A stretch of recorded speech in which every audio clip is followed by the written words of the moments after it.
So welcome, everybody. So glad that you're here this evening. Thank you for taking the time to be here. I see a lot of familiar faces out there. Just a reminder that this is a formal city council meeting, so the formal rules and decorum are in place. With that, please stand for the announcements and pledges. I pledge allegiance to the flag of the United States of America and to the republic for which it stands, one nation, under God, indivisible, with liberty and justice for all.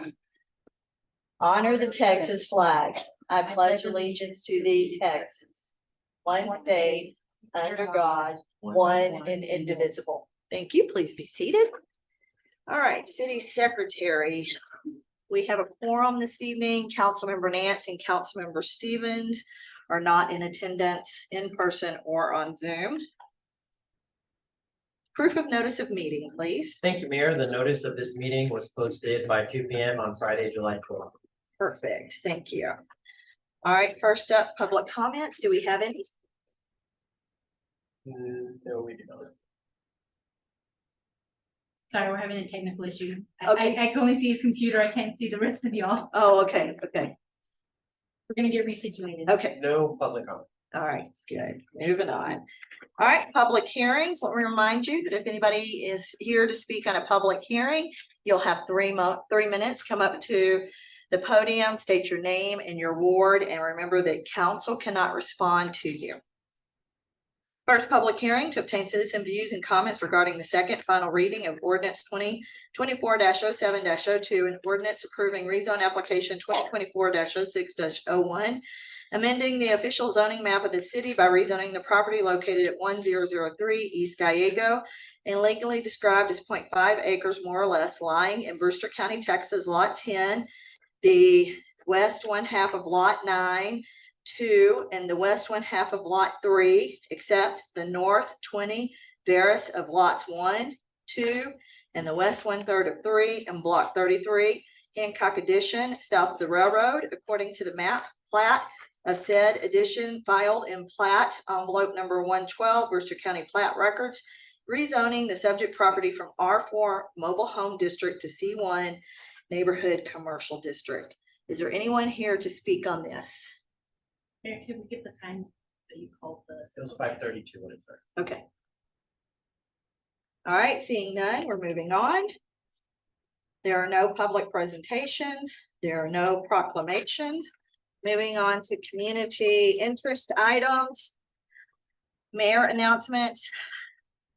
Residents in the Carpenter Addition have asked that their council member help them with water billing questions, and they have requested some type of workshop or video tutorial or something from the billing supervisor to be posted online. I've spoken with the city manager in regards to that, and she and the billing supervisor will be coming up with something to help people understand how their utility bills are calculated.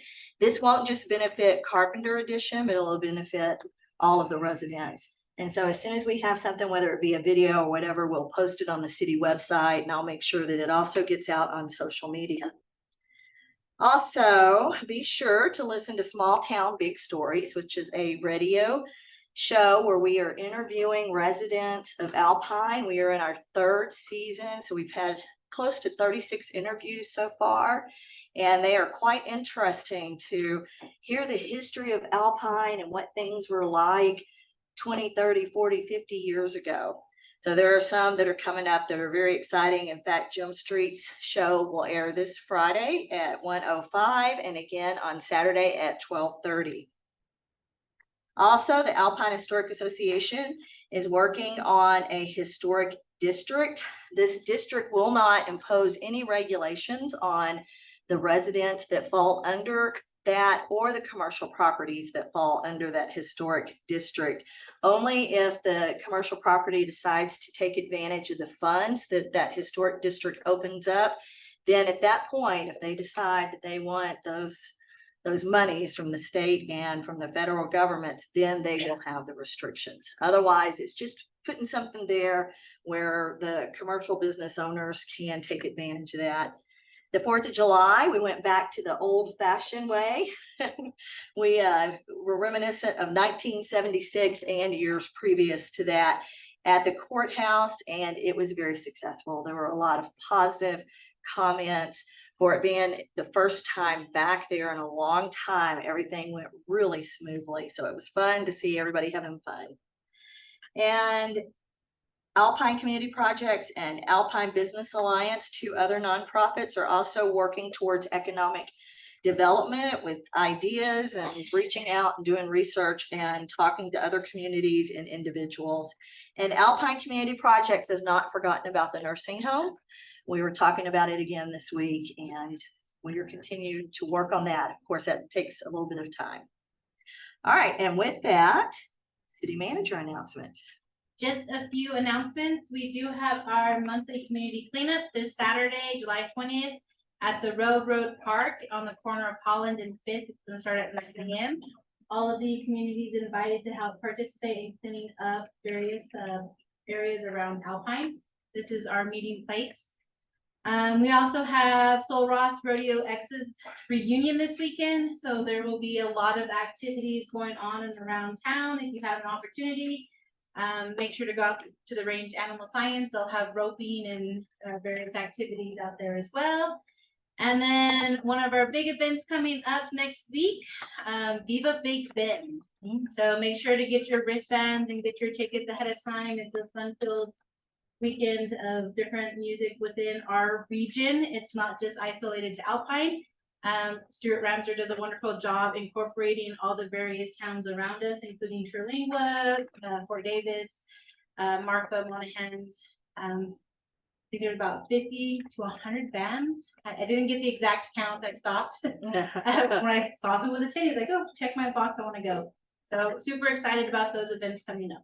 Do you know where they pick it up We're At students. Lowe's. Loads at the Okay. grocery store. So you buy it online, you just go pick it up there? You can buy them online and get on your name on the list to pick up at the box office, or you can just buy them at Lowe's. But I mean, that's because they bought it online and they didn't know where to come pick it up actually. So for those of you who are online, which I know there's no one, Chris Ruscia, our tourism director, is in the crowd answering questions for Eva. Well, I mean, asking, I said, I don't know. Regarding the Viva Big Bend Yeah, tickets. the box office for Viva Big Bend this year is gonna be a Kishmish Plaza. Okay. That's gonna start at Wednesday. So as I understand, if you buy a wristband online, you'll actually, your name will be on the list and you'll go to the box office and pick that up, the previously purchased. And I think the tickets from Lowe's are the same way, that you take that ticket to, and if you go to Lowe's, you get the locals price. And then you take that to the box office at Kishmish Thursday, Friday, Saturday. I think it opens at noon, I think. So you can start going to pick it up tomorrow. A Next week from Wednesday. Wednesday, yes, sorry, Thursday, Wednesday Thursday, of the Thursday. event. And if I got anything wrong, it'll be correct on vivabigbend.com. Yeah, because I've been asked, I said, I don't know. But yeah, Kishmish is where they go during the event. Okay, to pick that thank up. you. Thank you, Chris. Okay, city manager. That's all my notes. All right, great. Councilmember Escobedo. I don't have any right now. Okay, thank you. No, go ahead. Councilmember Stone. Thank you, Mayor. As the mayor alluded to, we are still having issues with water billing. I had three folks from the community, believe at least a couple of those from Carpenter Edition, reach out. And so we'll be discussing some of the findings. Fact-finding mission went on last week about what went on. As we know, there have been some errors that started in April. And so we'll be looking into a little bit more of how we can correct those errors, and just let it be known that if you do have an error, you can reach out to billing. Her name is Carmen. She is in the billing department, and you can request a rereading of your water meter there. So we'll definitely have more information on that in just a few minutes too. Thank you. All right, moving on to changes to posted agenda. Items to be continued or withdrawn. I know Councilmember Rick Stevens has requested that item 10D be postponed until August 6th. So I would need a motion and a second, and then we can have discussion if we want to withdraw that. It's the, 10B is approve resolution to allocate expenditure of 39,250 for the Post Oak Preservation Solutions from the hotel occupancy tax funds. So do I have a motion? I make the motion. Okay. Do I have a second? I'll second that. Okay, and I think we just go to a majority vote at that time, correct, City Secretary?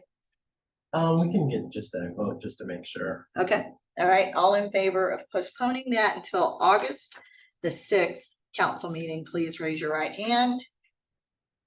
Okay, all members voted in favor. Once again, Councilmember Nance and Councilmember Stevens are not here. So that item has been postponed until August 6th. All right, is there anything else to be continued or withdrawn? Okay, any items to be removed from the consent agenda for a separate discussion? Okay, any action items to be added to the consent agenda? Any time-sensitive items? Okay, moving on to the consent agenda, City Secretary. Thank you, Mayor. Tonight's consent agenda contains 8 items. Item A, approval of June 11th, 2024 special meeting minutes. Item B, approval of July 2nd, 2024 regular meeting minutes. Item C, approval of the fiscal year 2024 to 2025 boards, commissions, and committees calendar. Item D, approval of the appointment of Iris DeLeon to the place 6 position on the Parks and Recreation Board. Item E, approval of the appointment of Kirsten Moody to the place 3 Arts and Historic position on the Hotel Occupancy Tax Committee. Item F, approval of fiscal year 2023-2024 second quarter investment report. Item G, approval of fiscal year 2023-2024 third quarter investment report. And item H, approved payment of the June 2024 monthly billing summary for Borges Law Firm Services. Okay, I need a motion. I make the motion. I need a second. second. Okay, all in favor, please raise your right hand. Aye. Okay, City Secretary, all members voted in favor. That'd be Councilmember Stone, Olivas, and Escobedo. Okay, items. There were no items removed from the consent agenda. Reports and presentations. City Secretary, please put 6 minutes on the clock for the reports and presentations. The first report and presentation is yours. Thank you, Mayor.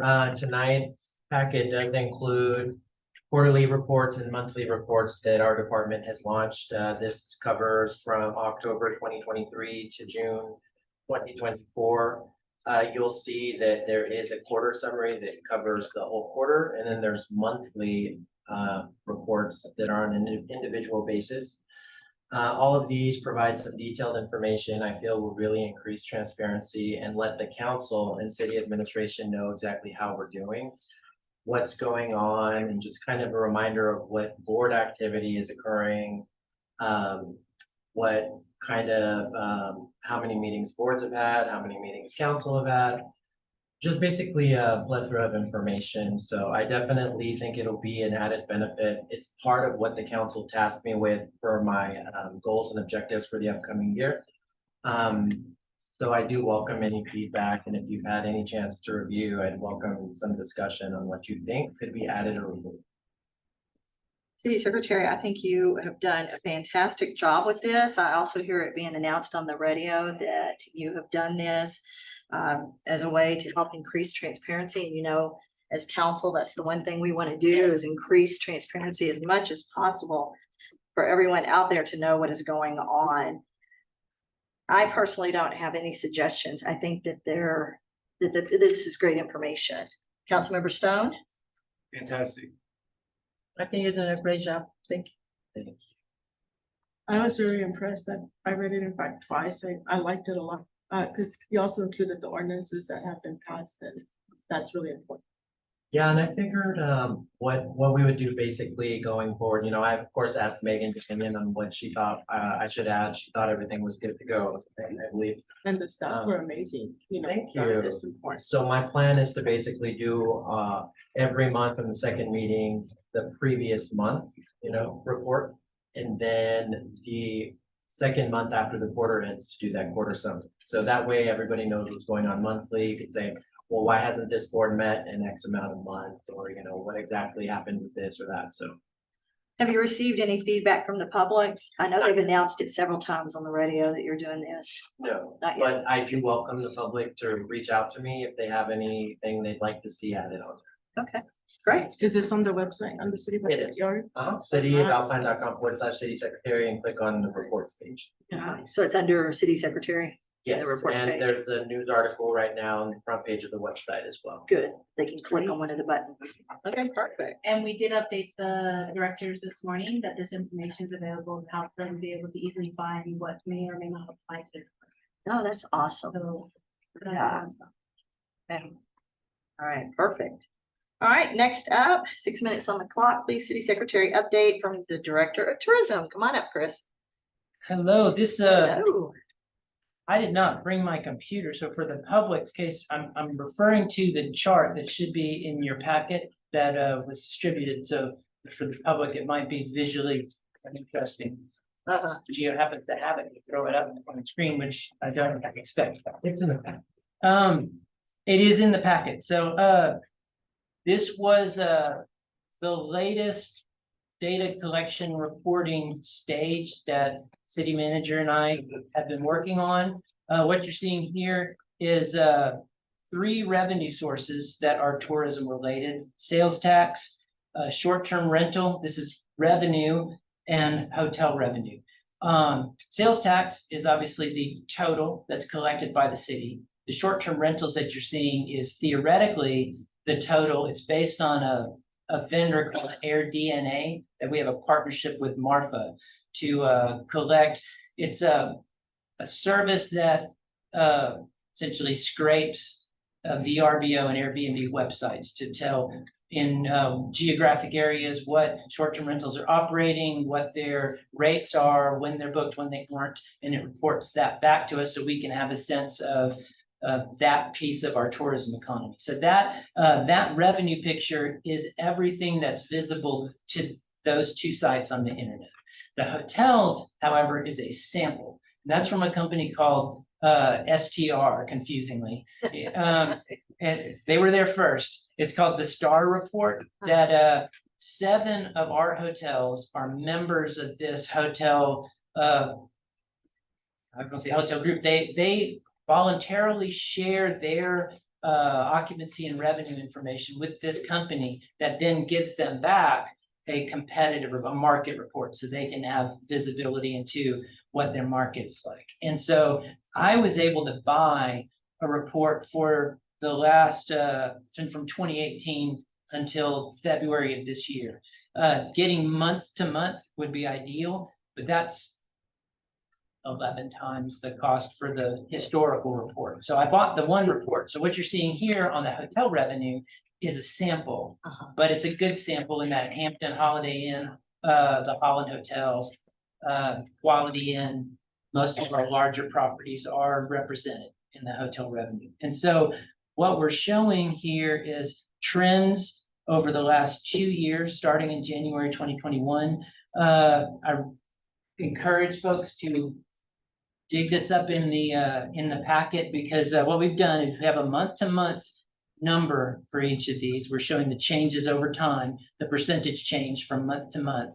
And then we indicated for each of those months which of our larger events occur, so that when you're looking at the chart, you can get a sense for, now it's the whole month. So a 2-day event is not going to represent that whole month's worth of business, but we can tell somewhat which events might have some impact. And my takeaways from this, we have a trend line for each of the 3 revenue sources. And what we're seeing is sales tax for the last 2 years is trending upward, but very slightly. It looks flat, in fact, on the chart, but it is slightly upward. The short-term rentals are trending considerably upward in revenue, and the hotels are trending slightly downward, which is interesting to me. And I have some, I'm only beginning to dig into this report, and one of the things that I'm gonna be doing is getting with the management of some of our hotels to compare these numbers with them. Say, is this what you're seeing?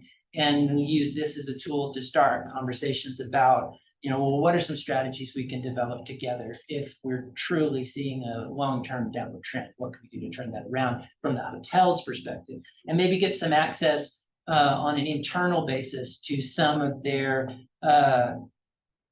proprietary, market information as well. Something I wouldn't share with the public because it's for their business, but it's an opportunity, I think.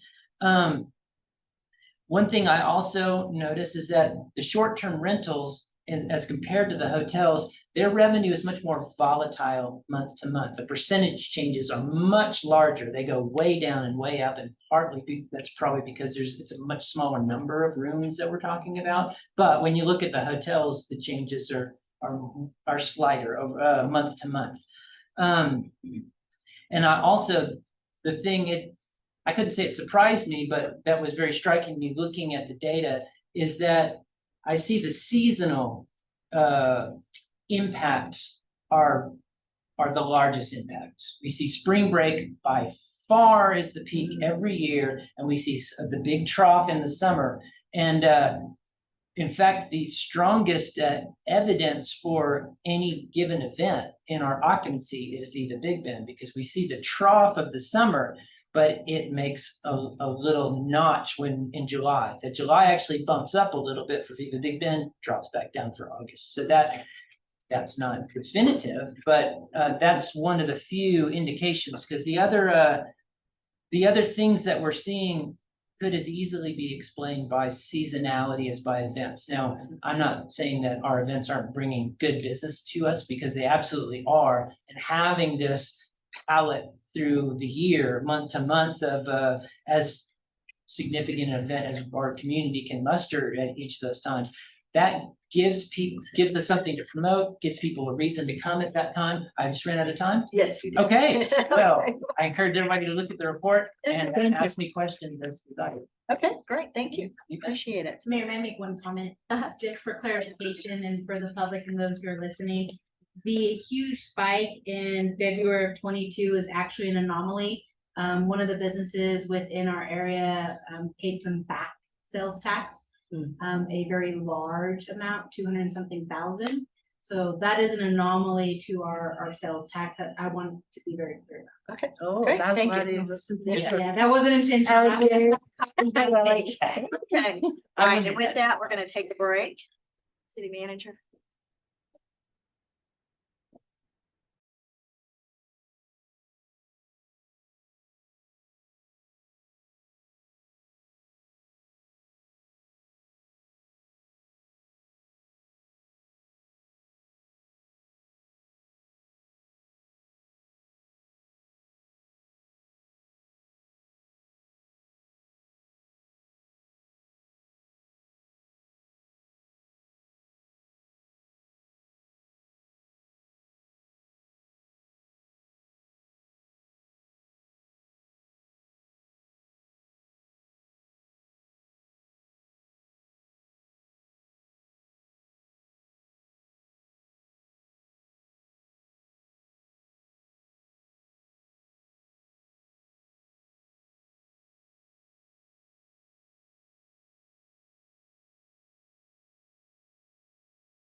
Great.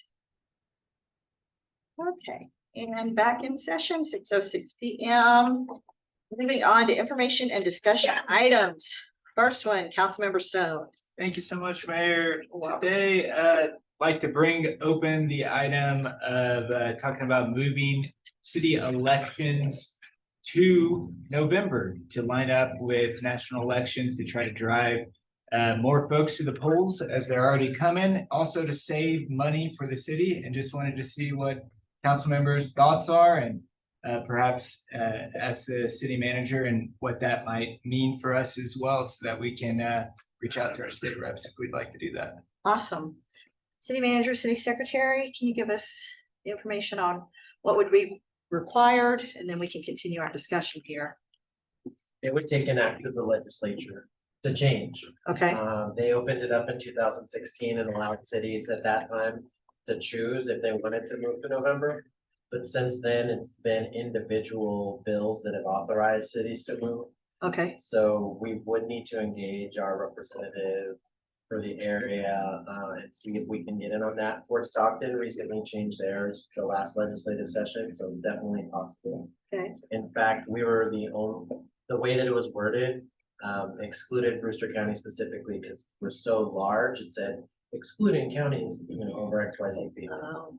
But other than that, it would not be cheaper, it'd be more expensive because of the increased voter turnout, which is fine, because the increased voter turnout, I'd say, would be worth it. In November of 2020, in May 2020, the governor authorized cities to move their election from May to November if they so decided due to the COVID pandemic. And we've had the most turnout we've ever had. We had 1,400 people vote in the mayoral race. So I expect that if we did make this change, it would make a difference. That would cause increased workload on us. We had to send over 500 absentee ballots, and a lot of that is handwritten. Again, it would definitely worth it. But just something to consider, it would be changing quite a few things. And I did reach out to both TML and the Secretary of State because I could have sworn there was a provision that would require our terms to be 4-year term limits if we went to November election, but it turns out that we'd be fine on the current term. So I personally think it's a good idea. It would take a lot. We'd have to engage our representative as soon as possible. city manager. I agree with Gio. I also did some research. We both kind of had a conversation about it when it had been brought up. I would also consider having a conversation with the elections administrator of the county, because we would be utilizing their equipment at the same time. I don't know if it would coincide or if it would have to be separate election equipment, separate voting machines, or if it would just be something in addition to. That would be a conversation with them. As far as the saving money, it really doesn't. I don't think it's a bad idea because, as Gio pointed out and Councilor Stone, it does increase the opportunity for our residents to come out and vote. It is all at the same time. But I definitely think we would need to look at all the additional things that could coincide with it. Not just taking it to legislation, but is the county willing, or do we need to do that separate? I know for our charter election, we've talked about, remember when we have our elections, it's all in one place. Would we have to designate it by precincts and wards and have the different areas to vote? How would we incorporate that and along with the county? And so, to your knowledge, does the county, and forgive me for not knowing this, but does the county have any elections that are outside of the November typical election? Only if it's a special election, Only if but it's a typically special. no. And so that would line up with them. I'm sure we could find some info even just on Fort Stockton. I'm guessing elections prior to that probably had lower turnout, and elections after that probably had a little bit higher turnout. So I believe this is their first year for them to have a November election. So we'll be able to see. So Yeah. in November, we could compare their prior May, see if there was an increase in voter turnout. And there probably have been other cities noting that there was a large turnover, and I think you said 2018, so we'd be able to see if there was a trajectory towards that.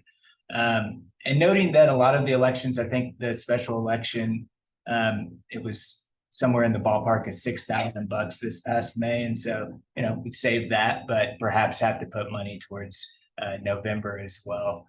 And of course, having folks being able to just show up one time a year, whether that's, for the state, for federal, for mayoral, for county, whatever might be in that.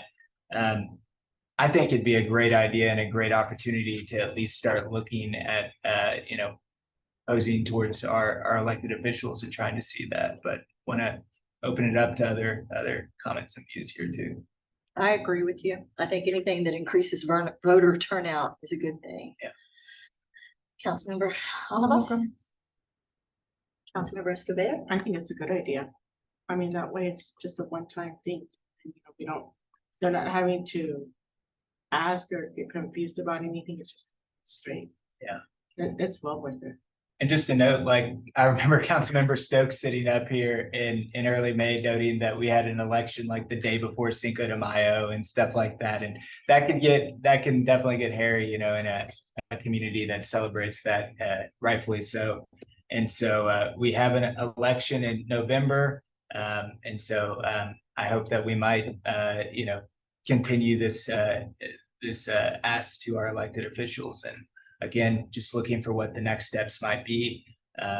If we have 4 folks up here that agree with that, but I miss the parade every. Because you're working the we election. want Gio to go to the parade. Yeah.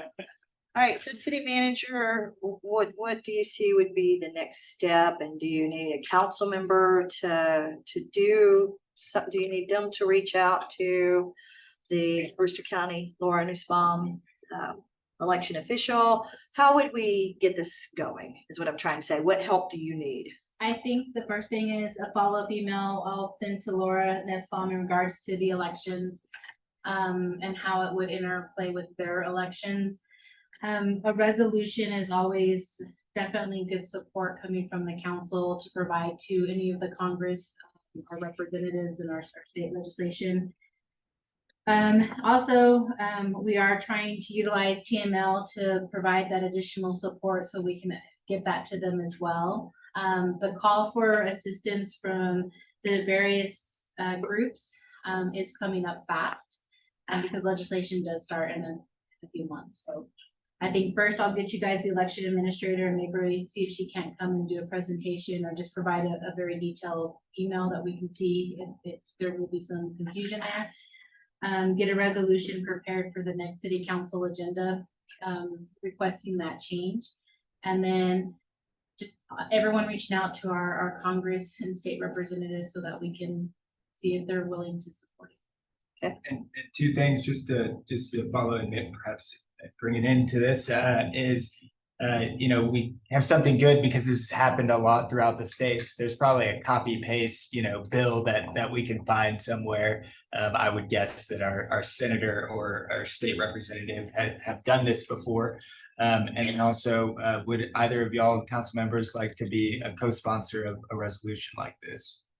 We don't need a co-sponsor, do we? Just No, make a resolution. We could Yeah. format it where we not only have a resolution, but we maybe have a letter of support Sure. that each one of you all sign. Right, So okay. that you have that signature from everyone. Fantastic. Who was the representative that sponsored Fort Stockton's? Honestly, I don't know. It might have been Eddie Gonzalez. Eddie Morales. Morales. Yeah. Yeah. Or Senator, it would be one of them. They were both still elected And they last both were- election session. Yeah. Very well. We would want to contact them.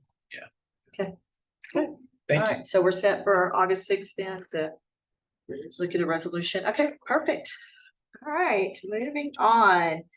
Discussion on city employee salaries, Councilmember Stone. Awesome. Thank you so much, Mayor. You're welcome. Again, just wanted to bring up that we are working hard. I believe it was last October or November for us sitting here that we made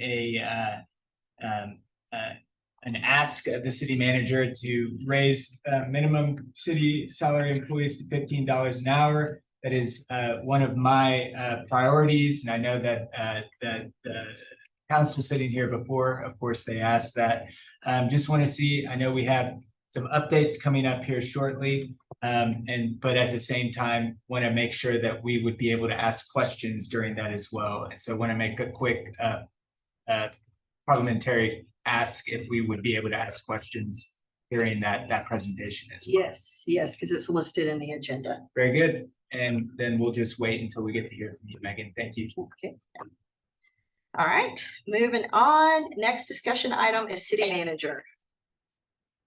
Just so that I keep everyone on track and understanding, I do apologize. This year's budget has been a lot of manual entries instead of cut and paste and made it easier.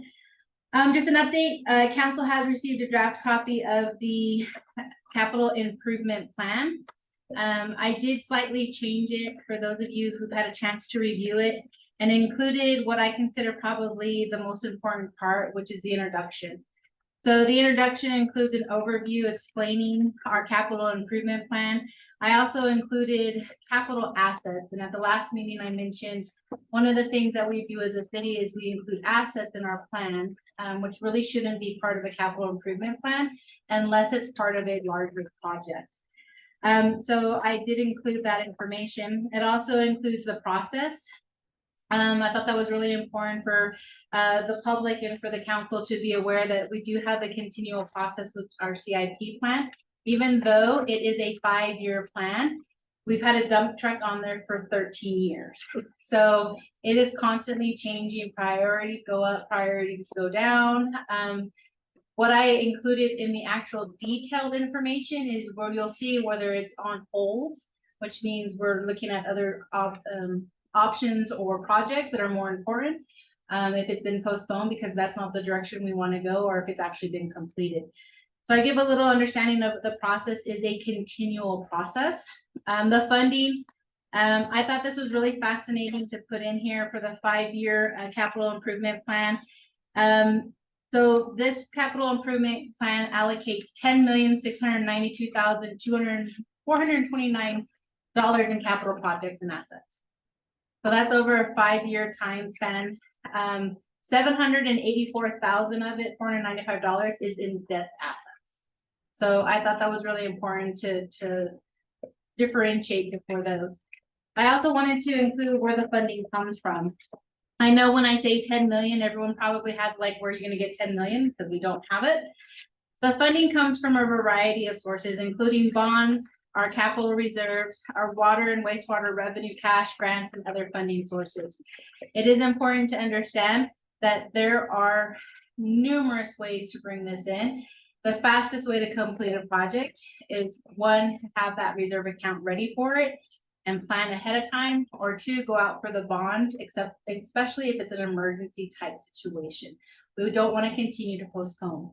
I also included a breakdown from 2025 to 2029 to show you the different years and what it would allocate for those years if we stuck 100% and our cost estimates were right. Remember, these are estimates. We know that they will change. And then a total for each of the funds. I do want to point out that our #1 priority for the past 2 years has been the utilities, water, and wastewater. We have a $10 million planned CIP. $8,196,500 is just in utilities. That is a lot of infrastructure to repair, to replace, to update. That is equipment to serve the whole entire city. So they account for the largest portion of our improvements. The next one that I want to mention is the gas department. They are on a proactive maintenance program as required by federal law. Their total for 5 years is $499,212. It is a huge difference when you look at utilities, what a proactive approach and what we're having to put fires out approach has done. It's unfortunate that that's the current situation we are in, but we're addressing it and we're moving forward. But I do think it is something we need to call out. We also addressed the general fund, airport, and tourism. Currently, tourism has $470,000 in capital improvements. It is all for the visitor center. So I wanted to bring that to your attention as well.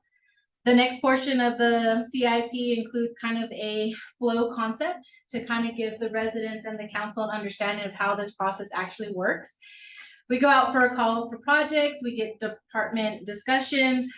We are supposed to have the finance review. Currently, I do serve that role as well as the city manager review. But it's important to understand, you know, where the money's at and how can we get it? Do we need to go out for a grant? And then, of course, the overall city manager review, because it is the city manager's responsibility to put this together for the council. And then council adoption of the plan. The next section goes over the impact. The impact of a capital improvement plan is very positive because you're looking at current and future operating costs and you're realizing the completion of the improvements for your streets, your utilities, and then the replacement of them. We design that program and we get it in place so we know that in 5 years, maybe our capital improvements, well, they will, I can tell you that, they'll look completely different because now we're looking at those bigger utility projects to start replacing whole sections of the city. But we are planning and moving forward with it. The next little paragraph just goes over the detailed CIP information. Then you have the 70 additional pages. Each one of those pages is broken down to show you each of the projects that is currently being requested by the department, as well as the priority level, and then who is kind of responsible for it. All of those estimates are just that, they're estimates. So when you look at the sewer plant, we started off with a $6 million estimate, we're down to 3. Soon we'll be down a little bit lower because we're gonna move forward with some of the big projects.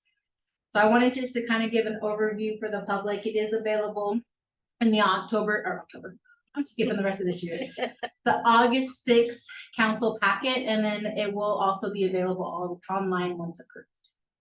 In regards to the budget, I am very thankful to the departments and to the council for some time to work at home. I had the opportunity to sit down one-on-one on the phone with our software so that they could help provide me the reports in the format that I could utilize. For the past month, I have been manually putting in the numbers. If you look at every department, every line item, my eyes did get crossed. And then updating all the formulas to show the projected year end and then of course our current. The departments have all worked back with me to get me the information for their reports. We're all pretty much in agreement with staying fairly neutral this upcoming year in order to move forward with that employee side. So all of them have pretty much stepped in and said, you know what, we're really looking forward to the compensation and our employees. And then as we move into the next fiscal year, looking at how we can utilize additional resources for projects. But the employees is going to be the big impact and everyone's on board with that. I'm hoping to have a draft version to you within the next week. So, and then of course, I am going to training. It will be very interesting. Truth in Taxation. July 25th, we should have our appraised values. Certified appraised values out. That is the deadline for the appraisal district. That will kind of give us an understanding of where our tax rate will be. That's really the most important factor. As part of my goals for the year, I did mention to the council that I want to change the budgeting process. And in order to change that budgeting process, I've worked back with other cities to understand how they are preparing draft versions of their budgets well in advance. Some of them are getting them out in May and June, to really understand how they address the tax side. And a lot of them have come back with they go with their estimated values that come out in about April, May. And so we've never done that. Historically, it's been something Alpine's done. So I do have those draft values and I'm gonna look at what we get on the 25th to see if that is a reasonable approach to looking at our tax rate. In light of what happened this past year with having these outstanding appraised values to actually coming in lower than what we thought we would, it makes a huge impact on the budget. So I've been working with other cities, especially their budgeting departments to come up with some guidelines to how we can do that accordingly. And also putting in a lovely video, training video. Good. The city of Anna has done an excellent job and provided some guidance to kind of give a better understanding for the public, where each of our funds come from, how each of the funds work. Water does not pay for the police department and the general fund and vice versa. the flexibility, what we have, what we can't do. So kind of excited. The budget process for fiscal year 26 will start in October. I'm excited to hear about the videos too, that we can put on the website, put it out on social media for the residents to look at.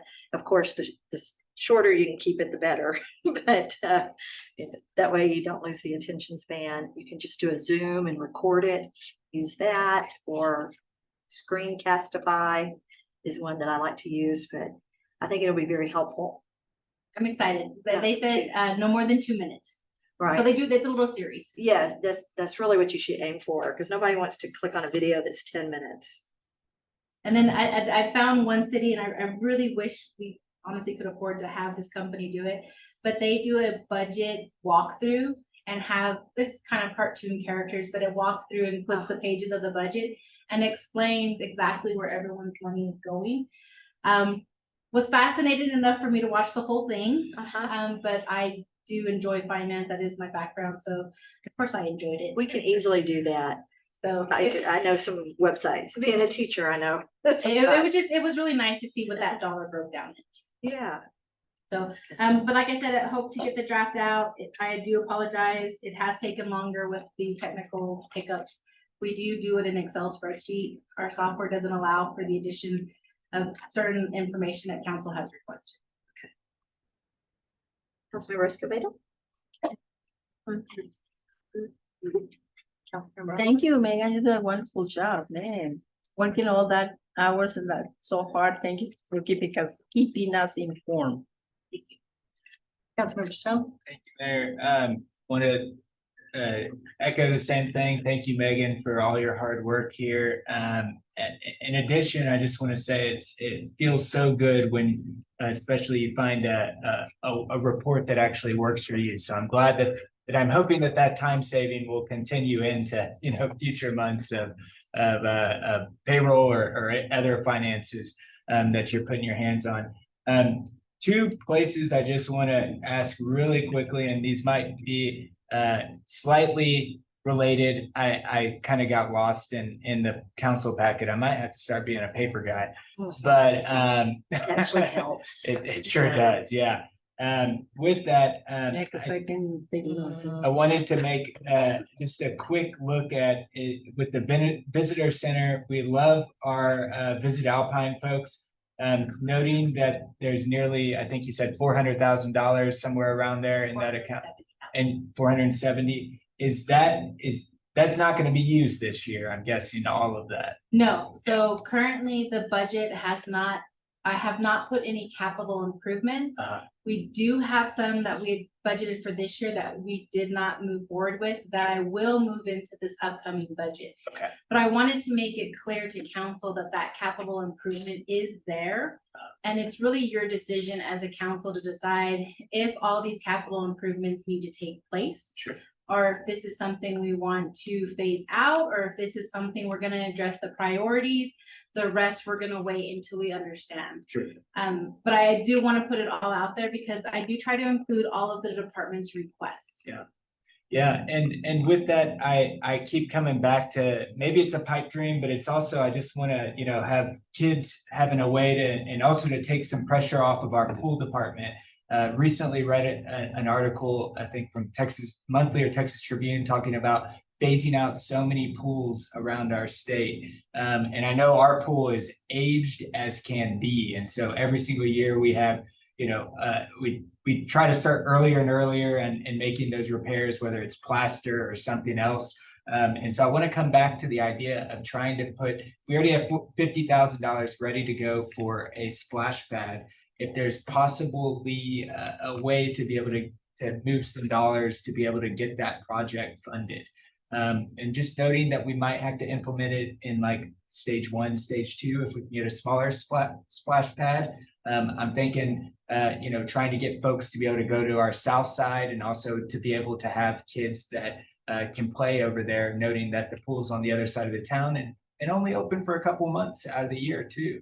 And it's hot all year sometimes, So I just wanted to bring up that idea that we might have some extra dollars and noting that could also be a tourism type of expense. that perhaps we could move something So like that. currently, we would have to figure out, well, currently we can't use hot funds for the pool or for the park. Okay, I know that every legislation, cities have tried to push it towards a utility or to a park or something, so we'd have to definitely look at the advertisement and tourism aspect. Yep. I highly recommend reaching out to the Friends of the Big Bend Park.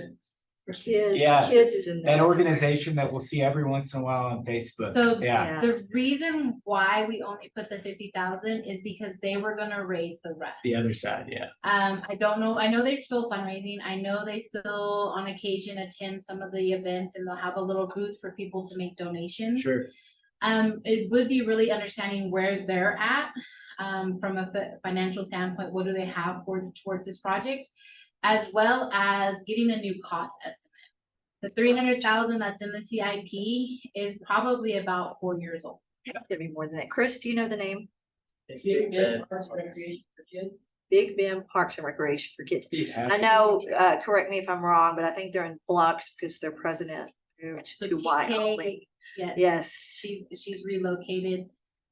There are still members on that board, but it would be good to reach out and kind of see if that's something they're still. moving Katie in and that Keith direction. Nixon, Katie. and they're in your ward. Yeah, Katie. And that'd be great. I'll be happy to try to see some maybe some movement on seeing if there are dollars there and where they might be. I think also just something to note here, and I know you kind of just said no to, but if we can make, some Facebook posts or whatever announcing that we got a pool open and a splash pad or whatever, if there is ways to be able to use that. We've really said, and I agree with Councilmember Stevens, that we don't want to roll tourism dollars into kind of continuing expenses because they'll get sucked up. And then if we have a COVID or something like that, then all of a sudden we're like, oh goodness, what do we do?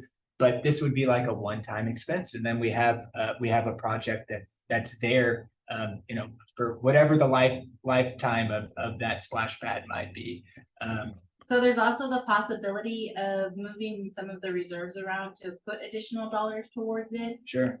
We're finishing up one Parks and Recreation grant, through the Texas Wildlife, grant system. Doesn't mean we can't go out for another one. Sure. I think there is definitely potential. Yeah. I have seen a lot of cities switch over to the splash pads. That's what the because article was about. Yeah. It really is, the pool is a hard feature to maintain. Yeah. We did repair it in 2012-13. Yep. That was also under a Parks and Wildlife grant that we Yeah. did not complete properly, Sure. but we got the pool out of it. Yeah. Yeah. So no, definitely, I think it is something that the council can discuss as a whole. I personally would like to also know how the And right They've before, been- Chris, yeah, Parks and Recreation for Kids. I want to say right before that is that I am by no means saying we should get rid of our pool. I think it's really important. But noting that it might become too costly for us in some ways too, a year, Definitely 2, 5 years down the road. We have this opportunity, and also noting that Sol Ross's pool should be coming online. Hopefully, we're crossing our fingers, not crossing our fingers. We are crossing our fingers, but we're shaking our heads. As of That last hopefully week, it's coming they've on, been yeah. having significant issues with Still. maintaining water, Gotcha. and that's to definitely Not do it this year. have the city reach out to understand why they were draining tanks. Gotcha. Well, Okay. that's not a good thing, is it? Right, Chris. To address the question about parks and recreation expenses and hotel taxes, Yes. right now, they are not, it's not a legal expense, and the way it's being addressed right now is city by city legislative thing, much as the repeal of the 50% ad requirement that you will be voting on soon. In this meeting, it's a similar thing like that, and the concerns they look at are, is that park really used by visitors and what's the percentages, and they look for assurances that promotional expenses won't drop and things like that. But it is a state legislature type action in order to do that. Appreciate that, Chris. Thanks. And then the last thing that I just wanted to bring up is it seems a lot of times that we're planning improvements, the big things, the big sections of water, the big sections of wastewater. Can you give us an idea of, and I'm going to prompt you here, we're supporting our workers first so that we got the work staff to be able to then implement these. Is that our idea? Why we're not just jumping in and being like, let's start going to repair big sections of our infrastructure? So our staffing does not have the capability to make these large improvements in light of all of the other everyday fires, everyday operations. Because we have a limited staff and a limited skill base, having them pulled off to start pulling up street, you know, in alleys, and to put these piping in, and you have a sewer backup, and then they're being called to another location. We have the meter reading that they're still required to do. Yeah. It's also the funding. So I'd love to pull up all of that side of town and put in new piping, except for we don't have the funds to do it. Yep. And so the expense is there as well. When we plan, the idea is if we're going to replace all the piping on that side of town, it's okay. We know we don't have the reserves. We know we don't have the operating. We know we have to go out for debt. Yeah. And looking at the options, the Texas Water Development Board provides those. We'll give you the cash now types of loans, or you go out for one of their grants where you get some of that as a grant or a loan. So you're not possibly utilizing as much. But that does mean when it comes to the utility billing and what we're charging for our water, there is going to be an increase to cover that additional expense of replacing the piping. Yeah. So absolutely 100%. We want to do it. We want to plan for it. It's just always been there, and we haven't really done a good job moving forward with it. If our employees, if we had 100 of them, I still don't think they could truly do that whole entire project. Yeah. Because we're gonna, can you fill in here? Can you do this? So it would be hiring a third party to come in and actually do it, which is actually an item on the agenda tonight for your approval. Yep. Is to help fill in so we can get to where the gas department is, where they're a very proactive, and we know that this year we're gonna replace 5 blocks of line. Yep. We know this year we're gonna redo all the sewer on the side. I appreciate you, Megan. Thank you so much for all your hard work. Okay, anything else? All right, good. Let's move on to action items. Action item A belongs to city manager. Approve the second and final reading of ordinance 2024-07-02, and ordinance approving rezone application 2024-06-01, amending the official zoning map of the city by rezoning the property located at 1003 East Gallego and legally described as 0.5 acres, more or less, lying in Brewster County, Texas, Lot 10, the west 1/2 of Lot 9, 2, and the west 1/2 of Lot 3, except the north 20 varies of Lot 1, Lot 2, and west 1/3 of 3, and Block 33 Hancock Addition, south of the railroad, according to the map plat on of said addition filed in plat envelope number 112, Brewster County Plat Records. Rezoning the subject property from R4 Mobile Home District to C1 Neighborhood Commercial District. I need a motion. I make a motion to rezoning from R4 to C1. Okay, I need a second. I'll second that. Okay, discussion, city manager, start us out. So this is the second and final reading on the rezone request by Mr. Hopper. He is requesting to rezone the neighborhood, his mobile home district lot to a commercial district lot. It has been gone through planning and zoning, and it has been approved. It was up for discussion last city council meeting, which did pass the first reading. Okay. Discussion, Councilmember Stone. This is so that if somebody's waiting for a train and wants to clean their clothes, they can do it on the south side of the tracks. Yes. Good deal. Councilmember Olivas. I approve this, so we already talked about it and everything, so I think we're ready to move on. Councilmember Escobedo. I agree with it. I mean, it just makes the whole lot there of that whole strip consistent. Okay, all right. Any other discussion? Ready to vote? Councilmember Stone. City Secretary, all council members voted in favor. That would be Stone, Olivas, and Escobedo. Stevens and Nance are not in attendance this evening. Moving on to action item B, city manager. Approved resolution 2024-07-10, a resolution requesting that the Texas legislature repeal Texas Tax Code section 351.1035, stipulating how the city of Alpine may expend its municipal hotel occupancy tax revenue. Okay, I need a motion. Make a motion to approve resolution 2024-07-10, a resolution requesting that the Texas Legislature repeal Texas Tax Code Section 351.1035, stipulating how the city of Alpine may expend its municipal hotel occupancy tax revenue. Need a second? Okay, all right, discussion, city manager. This was part of a discussion item before. The city is the only city in the state of Texas that is required to spend 50% or more of their hotel occupancy tax revenue on promotion and advertising. We are asking for TML assistance as well as our representatives to put this before legislation to repeal that 50% to allow us to operate in the same means as the other cities, not only within our area, but within the state of Texas. We feel that we have put in enough implementation of policies and structure in place to ensure that we'll still cover that necessary advertising to ensure that our tourism does stay within the city of Alpine.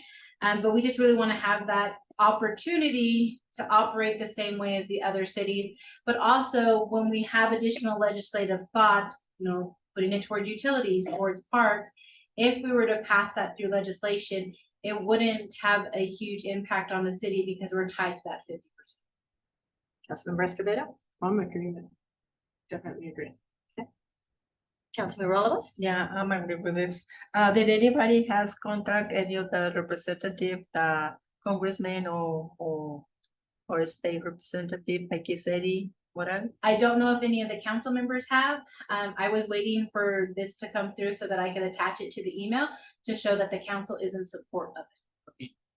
Yes. It's okay. And would it be helpful, since we only have 3 members tonight, and I'm guessing we're passing this, to maybe make a letter as well, so that we can all sign on saying it's unanimous, just in case of that? I think down the road, if we want to do a letter of support after this evening's meeting, well, not directly after, I will go home. Tomorrow, I will notify all of our representatives and their chief staff so that they understand that we really want their assistance and we have that resolution. And then if we want to provide additional documentation, I just definitely want to get the ball rolling. Fantastic. And I think this is a people first, community first resolution right here. Instead of giving money to Meta or Facebook when we gotta, spend some more of our ad dollars, we're gonna be able to support community events, hiring staff, other places that we can spend money here in the community. So looking forward to it. Okay. Any other discussion? Let's vote. Aye. Aye. All right, city secretary, all council members in attendance approved resolution 2024-07-10. Moving on to action item C, city manager. Approve resolution 2024-07-11, a resolution authorizing an advanced funding agreement, AFA, with the state of Texas for mobility plan study for the city of Alpine. I need a motion. I make a motion to approve. I need a second. No, sir. All right, city manager. In May of 2023, we reached out to city council about a TA, a transportation alternative program with the state of Texas. This is a grant opportunity to provide a planning study on non-motorized transportation. So this isn't a traffic study where our heavy equipment or vehicles or anything like that. This is specifically designed to help us lay out a plan for the city of Alpine for those who walk, for those who bicycle, connecting the different benefits of Alpine, our schools, our businesses, to provide those routes to allow for that freeness of moving within the city of Alpine. It also is going to assist with providing us some security features. I know some of the things that were talked about when we annexed for the Dollar General is people crossing that road and, they're going to get hit by a car or a truck or something like that. Part of this study will help us understand what they call HAWK system. These are the flashing lights, the walk zones that you'll see like in Fredericksburg and those. This is something maybe we want to look at. Where would the ideal place be to put them? It will also help us develop an understanding of where we need sidewalks, where we need to improve sidewalks, where we need to put bike lanes. TxDOT is currently coming through the city of Alpine on 118 and Fifth, and they will be putting in some shared bike lanes as part of that rebuild of Highway 118. So this is something that would kind of add to it. Council did approve it, and we were awarded the actual grant. The estimated value for this study is $248,768. The city's portion would be an estimated of $47,840. When this grant was approved by council, it was discussed pulling this from the reserves for capital improvements for streets. There's currently a little over 200,000 in that account, so there is funding to cover this. As part of the agreement, we have to sign an advanced funding agreement. This outlines the scope of the project. I do want the public and the council to understand that TxDOT is helping us every step of the way, including the procurement of the engineer for this study. So we've sent them the, hey, please help us. It's beyond our scope and ability, and they're willing to do that. It outlines kind of what the requirements for the project, what the end scope would be, which would be a master plan that we could include within our comprehensive plan. I'm kind of excited. But it would give us all an understanding also, you know, how does the traffic flow within the city for those of us who prefer to walk, who prefer to bicycle. Just in my observation, Sol Ross Avenue is very popular for bicyclists and for walkers. And so having lanes put in or something to signify would help. As a result of this plan, we are 2 in the state of Texas who have received it. This plan could be utilized for additional grant funding for actual completion of projects, because it would outline those projects. Okay, good. All right, Councilmember Olivas. Great idea. I like it, you know, all the improvements. I agree. Councilmember Stone. Had multiple business owners, multiple community members ask about crosswalks, ask about bike lanes, ask about all these things.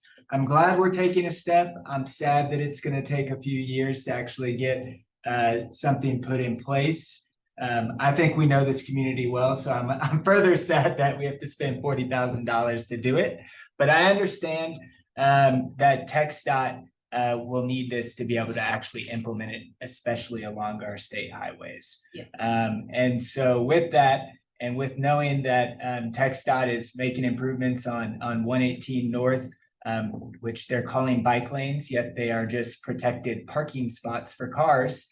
Shared bike lane. That's what they call them. I am hoping that we can get some really good work out of this. I'm sad that Darren Nance, fellow social cycling bicycle rider, is not here to vote with me on this, but thank you.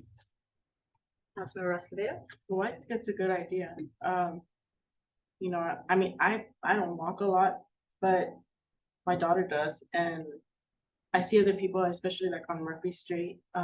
That is unbelievable. It really needs it there. I mean, there's all different kinds of age groups that are either on bikes or walking, which is good. You know, I know that the field on, is it Jackson Field, the track field, that sidewalk isn't complete on the paints.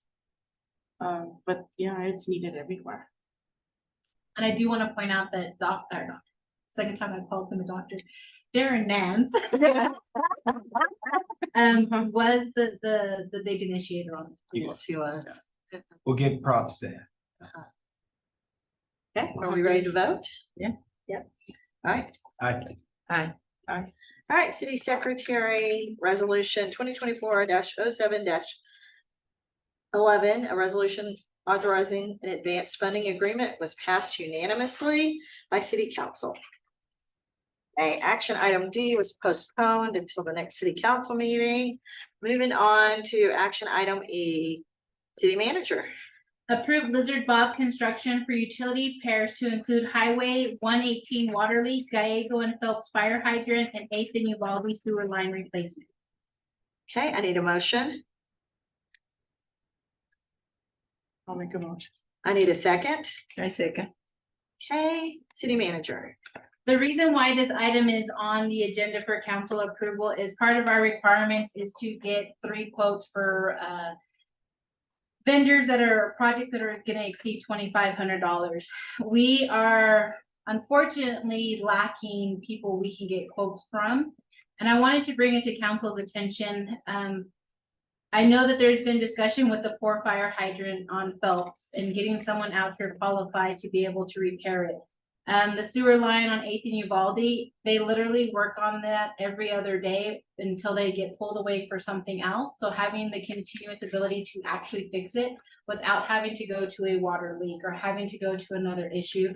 And then of course the Highway 118 water leak. The water leak on Highway 118 is not considered a major priority. Because it is not affecting our current water system to the level some of the other water leaks have, but nonetheless, it needs to be fixed. We reached out to Hoot, who owns Lizard Bob Construction, and asked him what he could do to help us. And he did provide the quotes that are within the packet. We would be providing some of that material, but he would have the time and the availability to go in and start and complete the project at once. So this would take 3 priority projects that have been very public and very noticeable and get them completed, relieving some of that additional stress off of the water department so that they can continue to attack all the other issues. All right, Councilmember Stone? So if I'm looking at this correctly, this is coming from fiscal year 2023, is that correct? 23, 24, the 24 is on the Okay. name. So Oh, it's gotcha. this fiscal year. There is money within the budget. Sure. So it's not an additional expense, it's just utilizing what's there. Sure. And just to note that obviously this is something that came up, so we're having to pay for it or approve it here differently than we would just a normal maintenance issue, is my Yes, guess. Yeah, because we can't get the 3 quotes, it doesn't meet our normal procurement Gotcha. process. Yeah. So in order to move forward with the project, we ask for council approval, appreciate you. so that these don't turn into emergencies and I come begging for forgiveness. Yep. I think it's a great idea because it's too much work for the water department. They've been so busy, so this is a good idea, somebody who can go and fix it right away. Councilmember Escobedo? I think it needs to get done. My only question is, who's the owner? Hoot Bond, Oh, okay, I would just go with him. I think that's his last, I just know by. Yeah, no, that's his last name. Oh. It's his last name, so it's Vaughn. No, it's Hoot Bond. Oh, okay. And he's helped the city with other projects. He's done a lot of our fire hydrant replacements. And he understands that this is considered a hot tap and has the ability to fix it. Ah. So we're looking forward to really reducing that workload and getting these projects done. Are we ready to vote? Mhm. All right. Aye.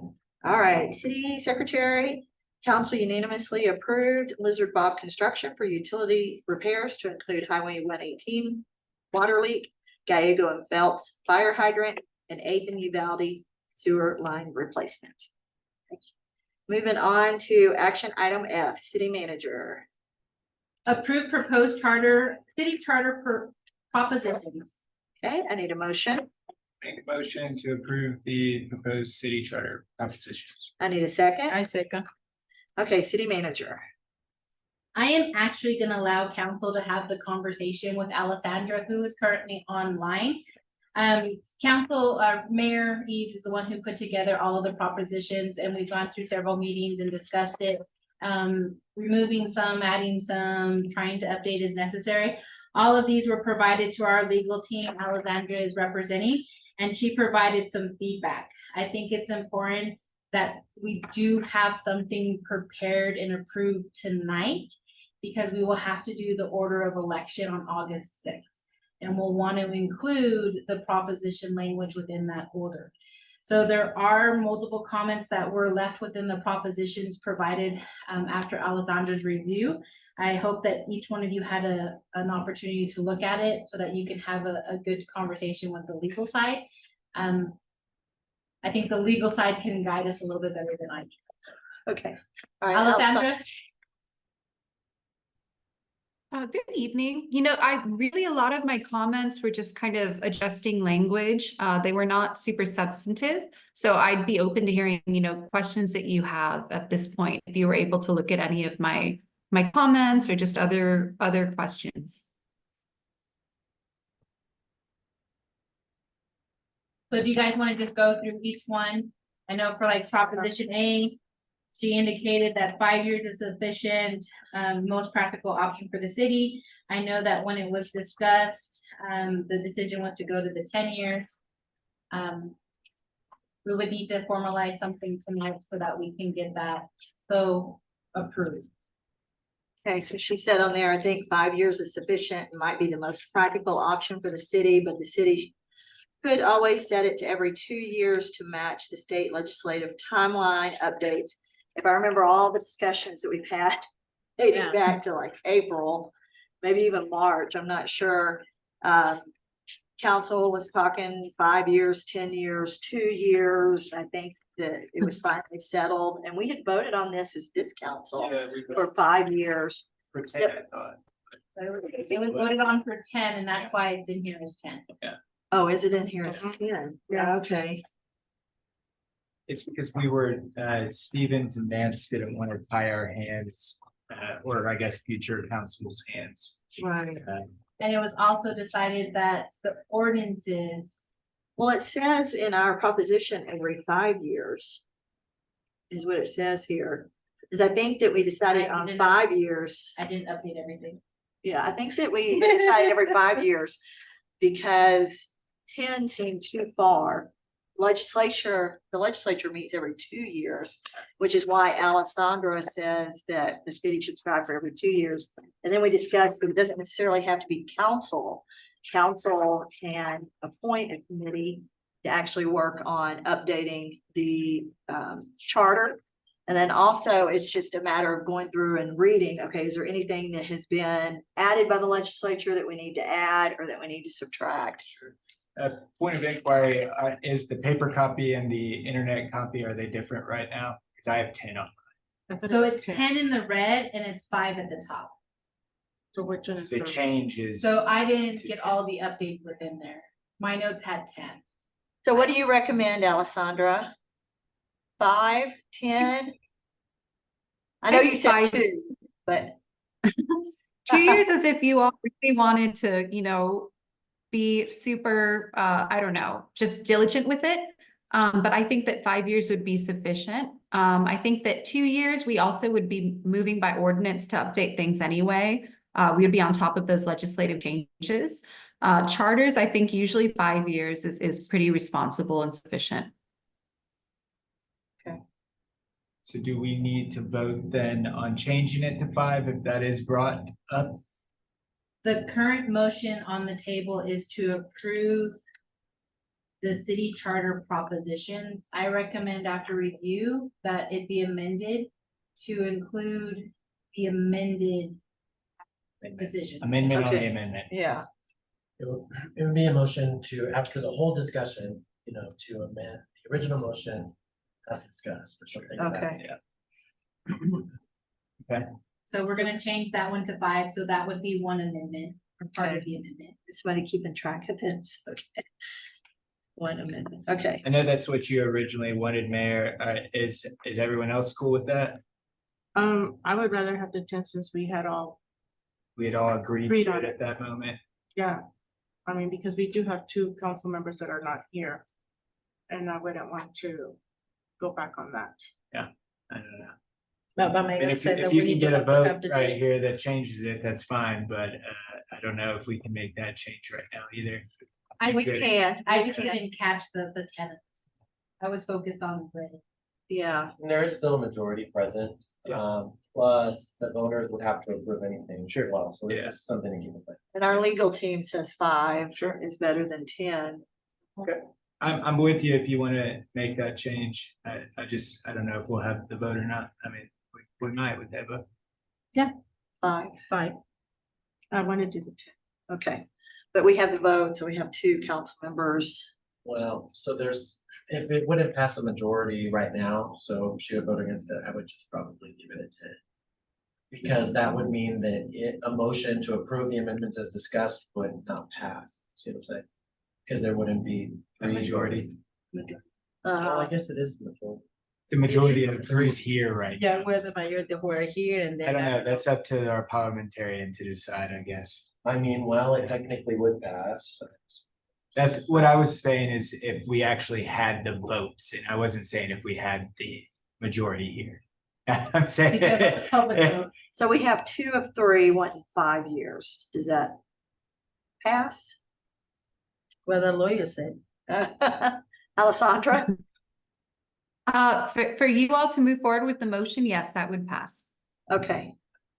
Okay, Happy to support your wish. okay, so make sure you make the change. Proposition B, as is, there's no notes or suggestions for changing. Proposition C, there's no notes or changes. Can we just real quick say what they are? We've gone through these many times, but I just want to make sure that it's what we all agreed to. So Proposition B really is to clean up legislation. Yep. The city is the removal of, by action of the city council with or without the consent of the inhabitants or owners of the territory to be annexed. Before, the city could voluntarily annex any property within its boundaries or with, connecting to its boundaries. Now we can't, so that's just removing that completely out. Sure. Yeah. Proposition C is also part of the annexation procedures. All action of the city council and its removing, whether by action of the council or by petition, shall be undertaken in strict compliance with state law. Got it. Proposition D, this one is to change the term from districts to wards. Council had agreed on wards, but Alessandra did come back with some notes. Wanting to clarify why this is something that you guys wanted to change. Ward carries during meeting under state law. Alpine is a home rule city and does not operate under certain restrictions placed on general law cities. Many home rule cities tend to keep their designation of district because of the ward carries the connotation of separate political subdivisions within a city, such as with Houston. Normally pertains to adjusting the number of council members to more fairly and specifically represent voters in certain areas. For example, a type A general law city or council voting to change district to ward creates a council that has a mayor and 2 council members from each ward instead of just 1 per district. If the city is not looking to make changes like this, this word adjustment could be misleading. Okay, so in our charter, there was a scattering of ward and district, so really we should have gone with district then. Or if we wanted to clean up the charter, because we were trying to clean it up, so that it didn't say ward on one thing and district on that, because it alternates all throughout the charter. And I know the council had discussed it and everyone was comfortable with going with ward Ward. because that's the normal phrase or That we've term been we using use. forever. But then Alessandra did do her complete review and came back with, wanting to understand more why we wanted to go that way. And does prefer to go keep it Yeah. district. My thought here, though, is that we have voting precincts at the county level and we have wards at the city level. And sometimes folks call those districts at the county level. And so I really like ward, and I think that's something very historical to hear. Is there a way to be able to just make one change and say that, I know we've discussed this, but we could just put a proposition saying that ward is a district, and that just becomes, and then we can leave it, it can be the different words all through it, but then it just, that clarifies it at the very top. It's like a definition, I guess, like saying wards are districts, and we just define it as that. Well, there actually is already a section of the charter that makes one reference out of the whole thing. It's towards the end and it does say districts in parentheses wards. Okay, I think it would just, going back from the term, like Alessandra mentioned, in type A general law municipality, yeah, I think that's why it's stuck. It used to be type A general law. We moved to a home rule charter. The charter was passed with the word district and the city never updated the language and kept using the verbiage as ward. So I think it was just to kind of confirm and make things less confusing. Yeah. But there is one provision in the charter that does have the term district and in parentheses wards. yeah. I'm not sure. So do we even need this proposition? Is this something that we need to clean up, Alessandra? You really don't have to do it if it's already defined, like you all were just saying. If it's clear within the definitions that the two words have kind of been used interchangeably within the charter, you could keep it that way. If you'd like to make a proposition to have the entire, word swapped out within the charter, you can do that too. It's more if you think that it's actually been misleading to anyone within the community, and if that's like a valid concern for you all. I think it's confusing, and Oh, do you? I was additionally, gonna say, let's just get rid of it. I do have a question whether or not the educational campaign that comes along with the charter amendment, can this be put to the voters? For example, can we put it forward as, do you want to change the term district to wards, and if the voters voted down, but maybe they want to keep the ward district or keep the ward, is that something that might be an option, just to kind of, because it seems like there's not Yes. agreement on council, to be honest. Like, Yes, as far- that would be fine. If you all wanted to phrase it that way as well. So you think it's okay to leave this proposition as is, put it forward to the voters, and if the voters want to keep the word ward, then they can vote to approve that amendment. If they want to keep district, then that should tell the city that, well, they'd rather move forward with the term district. Yes. Is that okay to incorporate in that, in the educational campaign, and let the voters know this proposition, this is what this means? Right? I agree with all of that. To clarify, are all of these being shaped in the way that we're gonna make our educational campaign vote yes on all of these? Well, we can't, I don't think, actually take a stance on any of the matters, This- so we can explain what it would do. The city can't, but I think a council member could say, vote yes for all of these in a Okay. campaign-like mode. Is that correct, or is that wrong? Attorney? I'm sorry, could you please repeat that question? Yeah, sure. So when we make the city can make an educational campaign regarding these. And my first question is, are we putting the wording in these that that the way that the council is trying to propose these, that they are all to vote yes? That our wishes would be that everyone votes yes on all of these. So ideally, I'm individually as, candidates, you could express things, in an open forum, of course, in your opinions.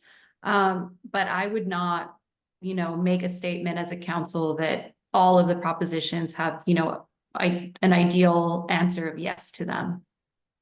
What I'm asking is, according to our wishes that we're voting on here this evening, would our wishes be granted by the voters if they all voted yes?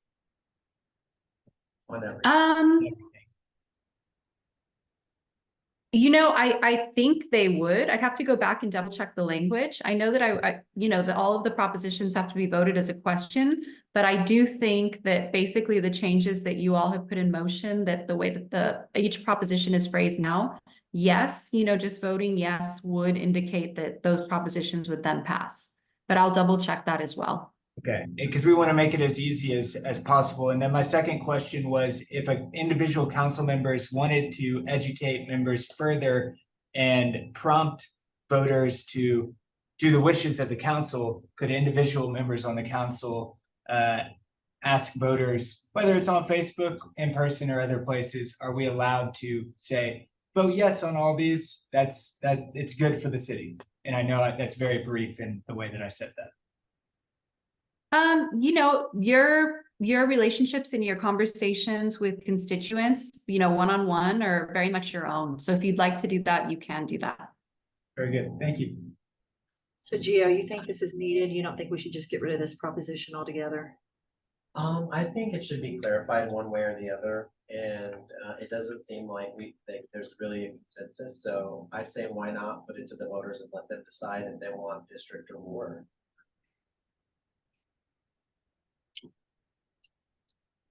I mean, there's just different terms being used. So if they vote yes, it goes to ward across the board. If it comes back no, then everything will switch over to districts. So if they vote yes and everything goes to ward, do we then have to have 2 council members from each ward? Because that's what it says in here, that I think that was more just to show you how type A does. it. Ward, okay, creates a council, okay, where you have to have two council Just to members. give you an That would- idea. Yeah, because the ordinance, or the charter specifically says that shall correspond to 5 single member. So we would still keep it as 5 single member. It's changing that word district to wards. I really kind of like more understood what you're saying. So Alessandra, it wouldn't have any implications for us then? We wouldn't have to change anything if the residents voted for ward? You would not, that is just like the general law example that I wanted to give that idea of kind of the popular meaning that a lot of cities have. But as a home rule city, you would be able to use the word, there's not really like a bar against using it. It just carries certain connotations at different levels. So I just wanted to, raise your awareness about that. But there's not actually anything that would state that you would have to change the members of council or anything for you all. Okay. Should we have that in there, put in there, like what she was saying, not, this wouldn't change the number of council members? That For the might be city a of good Alpine or idea. something? I mean, because, As far as the education campaign, if you look at the top section, it says a proposition would amend the specific listed subsection or sections and subsections was indicated by changing the word districts to the word wards. The remainder of the section and subsections with no listed amendments remain unchanged and in full force and effect unless expressly amended by another proposition passed during the same election. So we are saying that nothing else is changing but the word. Okay, And then the charter specifically says 5 single member. As far as the education campaign, I mean, we could be specific that the only thing it is changing is the term, not the number of seats. Keeping the historical term of ward, and that is your wish, correct? yeah, Yeah. because I think that's what All the council councils had have kind of- wished, yeah, they had voted, 2 different councils. yeah, yeah. I really don't care, but yeah. I mean, honestly, it doesn't matter one bit, but I know. And we just wanted to clean up the charter and use one or the other. Well, I think as Counselor Stone pointed out, there is a historical context. It is, yeah. But if the residents come back and say they don't want to change it, then we would move forward with making sure everything documented says district, District. including our voter registration. so we're putting a chance out there. Oh, yeah, they're right. They don't have it. They don't have it. They don't have it. Well, tonight we're putting our trust in our voters and we're trying to get more voters coming out is On what we were that talking same about earlier. note, So I actually had a question for Alessandra. Being that the council is interested in changing to November elections and the charter says that we have our elections in May. I assume that if we are able to get it passed at the state level by a bill, we could go back and amend the charter at another election 2 years from now, right? That would be the Yes. best course of action. Because the Yes, I bill, agree with that. the state law would obviously override the charter anyway, so we'd be good to go. Yes, Yeah. correct. sweet. Okay, Awesome. so city manager, then the next one was just basically making one proposition, so voters were voting on less things, so like rolling Proposition D and everywhere else where we were saying change district to ward into one proposition. So we would have to modify Proposition D Uh-huh, to outline that all sections of the charter that reference the word district would be utilizing the word ward. It'd just be one. yeah, just one, Yeah. and so much to vote on. Yeah. Okay, was there anything else there we needed to look at? Not for Proposition D, but it will change. So this is an amendment to include all sections of the charter. So another amendment to the amendment. Who's counting? Only 2. All sections, okay. Up farther. Ward. Alessandra, would you be able to help us write that proposition? Yes, I Okay. would. Now we're on a super tight deadline, aren't we? So proposition would change to specifically say all. She had said that only that one would be sufficient to change it throughout the whole charter. Is that right, Alessandra? Yes. The way it's that's written, what- only if it is passed as written, you could change it throughout the whole charter. Okay, go- go Yeah, I ahead. thought, I thought that one. Okay, so no, we're good. You don't have to amend anything. Okay, Okay. all right, let's take Sounds a short good. break. Sorry, I should have read it, but Yeah. it's fine. Okay, just a short break, Alessandra. Okay, sounds good.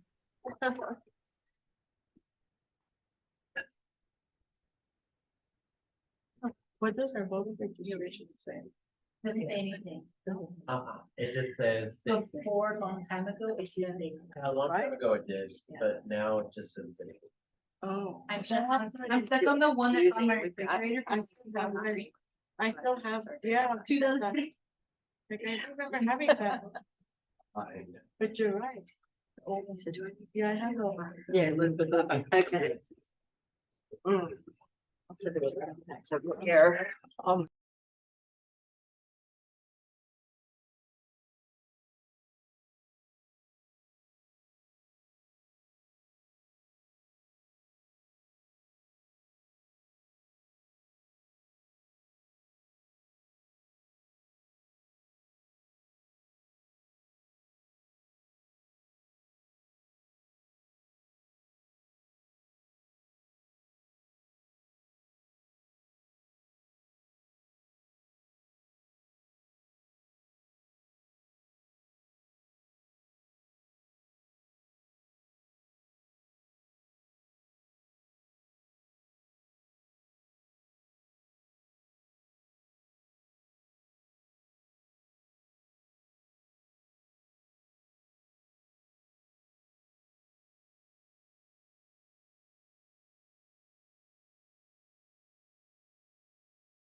Just let me know. I was on my friend.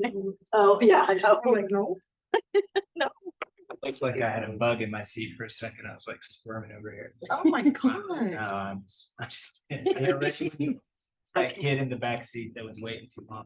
Oh, yeah. Okay, and we're back in session at 7:21 PM. All right, so city manager. We're moving on to Proposition E. This is resetting the term limits. For city council members for 2 3-year terms with 2-term limits beginning with the election of 2025 for wards 1 and 3, 2026 for wards 5 and the mayor, and 2027 for wards 2 and 4.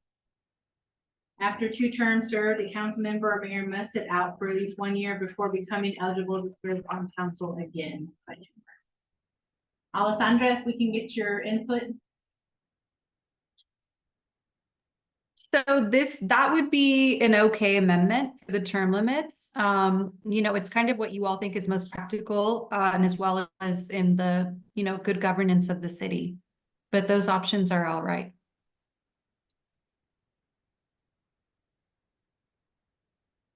This is E. Yes. No. Yeah. Oh, yeah. Oh, there it is. So I guess that legal counsel review was separate from Proposition E. Okay, that's what was confusing me. Yeah. All right, and this is what we had voted on the last time it passed this council, correct? Yes. Okay. And Alessandra says it's good. Yes, Okay, that's fine. so should we move on?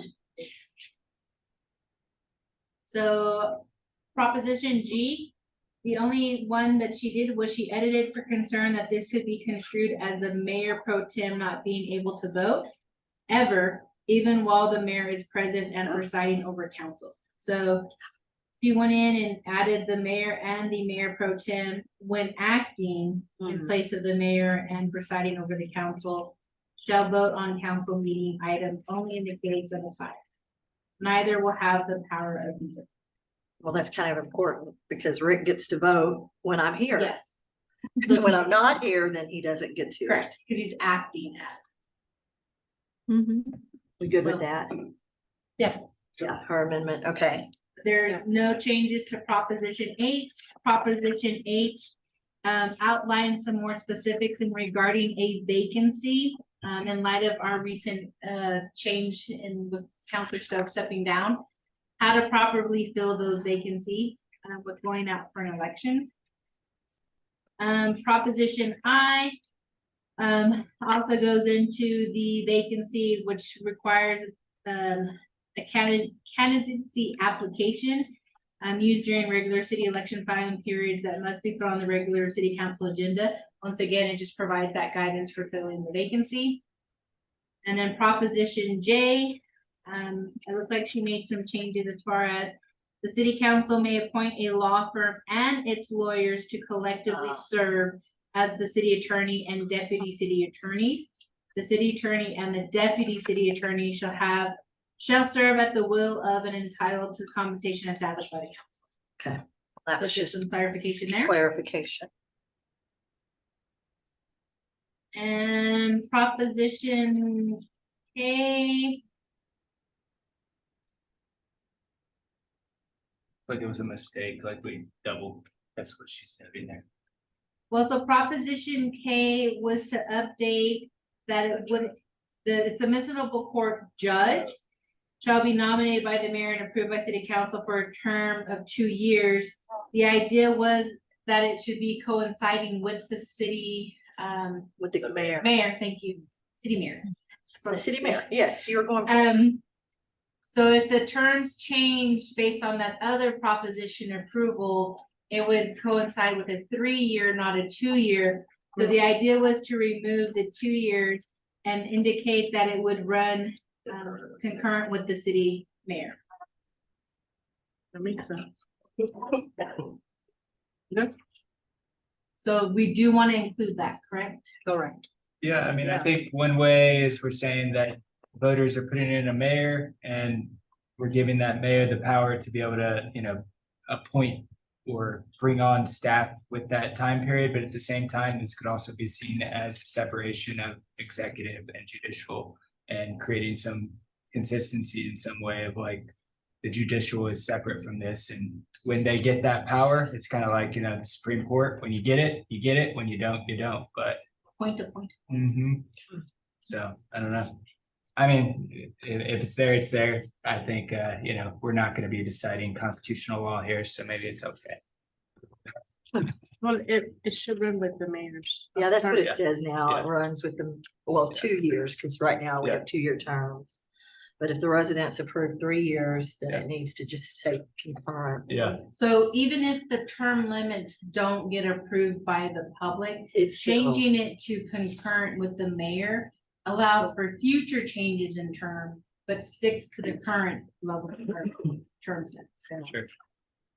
So in the off chance that they vote to extend it to 3 years and they don't vote for this one. Then, yeah, It would still, I'm sure, right, that if that were the case, Alessandra, Yeah, then that's a good the municipal judge would still serve concurrent with the mayor, you think, right? So is Yes. this one? So is it necessary then? Well, it's to clean it up. All of these Okay. changes were done to clean up the charter, and if the 3 years does pass, I mean, Yeah. right? cleans it up. So then there needs to be an amendment to the original Bring that back. motion to amend Proposition A to 5 years. Yeah. So someone needs to make a motion. Okay, wait, and wasn't there supposed to be an amendment to all sections of the charter? No, No, we don't need no, that. no. That's the only one. Okay, Real quick, Eva, before we go to a vote, would you be open to doing 2 years or 5 years on the city charter? I think originally we had said 2 way back when. The attorney noted 2 could be possible. I think it already passed. There was 5 years. It was the first one. It's 10, so we're gonna change it to To 5 5. in a few minutes, but we could also change it to 2 if you and I wanted to vote on that at this moment. What do you think? Are you looking at a proposition A? I'm looking at that one. Yes, ma'am. Well, we said 5 years. Okay. Fine. Okay. Cool. all right. Okay, so I'm looking for an amendment. Are we amending first and then we're voting on it? Yeah, so amendment to change amendment A to from, let's see, excuse me for just a moment. The council is required to review the city charter as needed, but at least every 10 years to keep it in compliance with all state and federal laws to verify that this charter still needs to meet the needs of the residents of Alpine to every 5 years. I need a Yes. second. I second.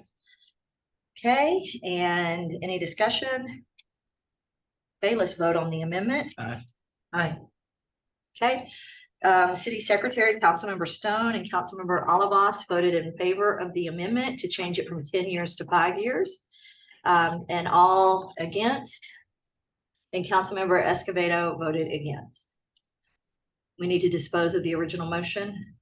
Okay, so let's dispose of the original Make a motion. move to dispose of the original motion. Okay, I second. okay, any discussion? All right, all in favor? Aye. Okay, so City Secretary, all of council unanimously voted to dispose of the original motion. Well, council, I can say that you have done a major feat. It has been almost 20 years since the charter was updated. 20 years. So you have accomplished something that other councils have been too busy to do or just weren't able to pull together for whatever reason. All right, Do we need to make 2 other amendments really Actually, quickly? I need clarification. I apologize. Yeah. If you're, To dispose of the original motion, you should have approved the original motion as amended. It's in our ordinance. okay, so how do you want us to word this? So if we can just go ahead and Delete. what- sorry, it confused me because when you dispose of it, I'm thinking, well, what about all the other propositions that we Okay. need approved? Yeah, the ordinance just provide that. So do we need to bring back all of them? And then I thought we also had 2 other amendments to the amendment. No, we didn't Oh, have yeah. any other. That was the Okay, only one. we're just cleaning it. Okay. Okay, so what do you need us to do? Alessandra, I'm gonna ask some legal guidance on if they've disposed of the original motion. Did they dispose of all the other propositions to be approved? Because they only approved the amended Proposition A. No, I do not believe that they disposed of all the other motions made or the amendments made. They did not. It was one big thing. So just we're because they're separate. okay, so the terminology is what threw me for a little. Okay. Okay, but what about the other? Yeah. amendment? Yes. There was only the one amendment. The thought we had first, two the others. first motion was to approve the charter amendment.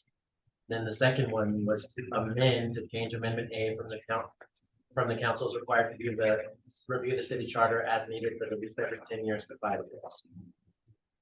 So they approved to amend it from 10 to 5, but then the way it was worded was to dispose of the original motion.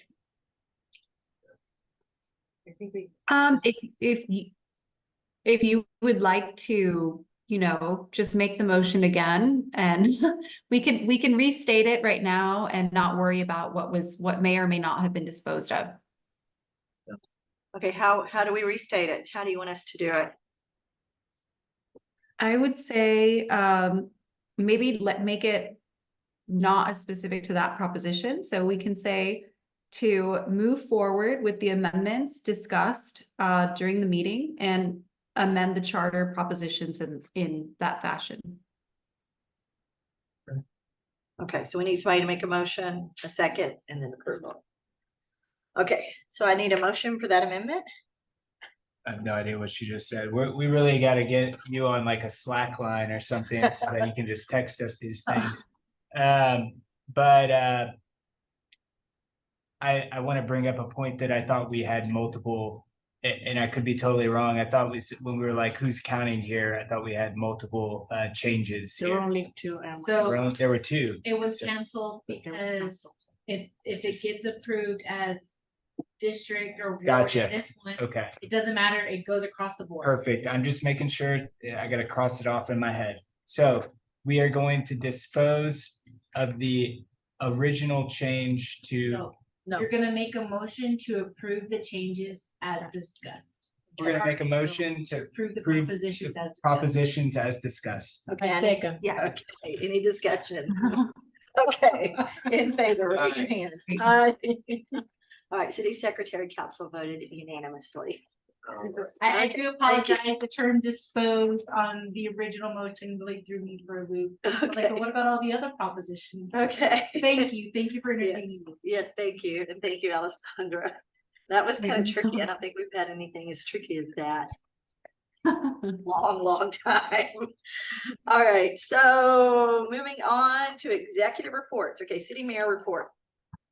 So I just want to mention to council that we have budget coming up and the CIP and so forth and so on, and that involves a lot of statistics and mathematics. And what I have told other councils is that a lot of times our residents and citizens can get lost in the math when you start saying, well, it's a certain percentage of this percentage.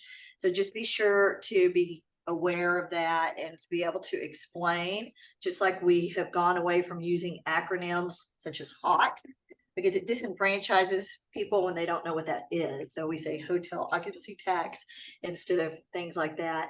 And Megan has done really well with that. I am so impressed. Thank you.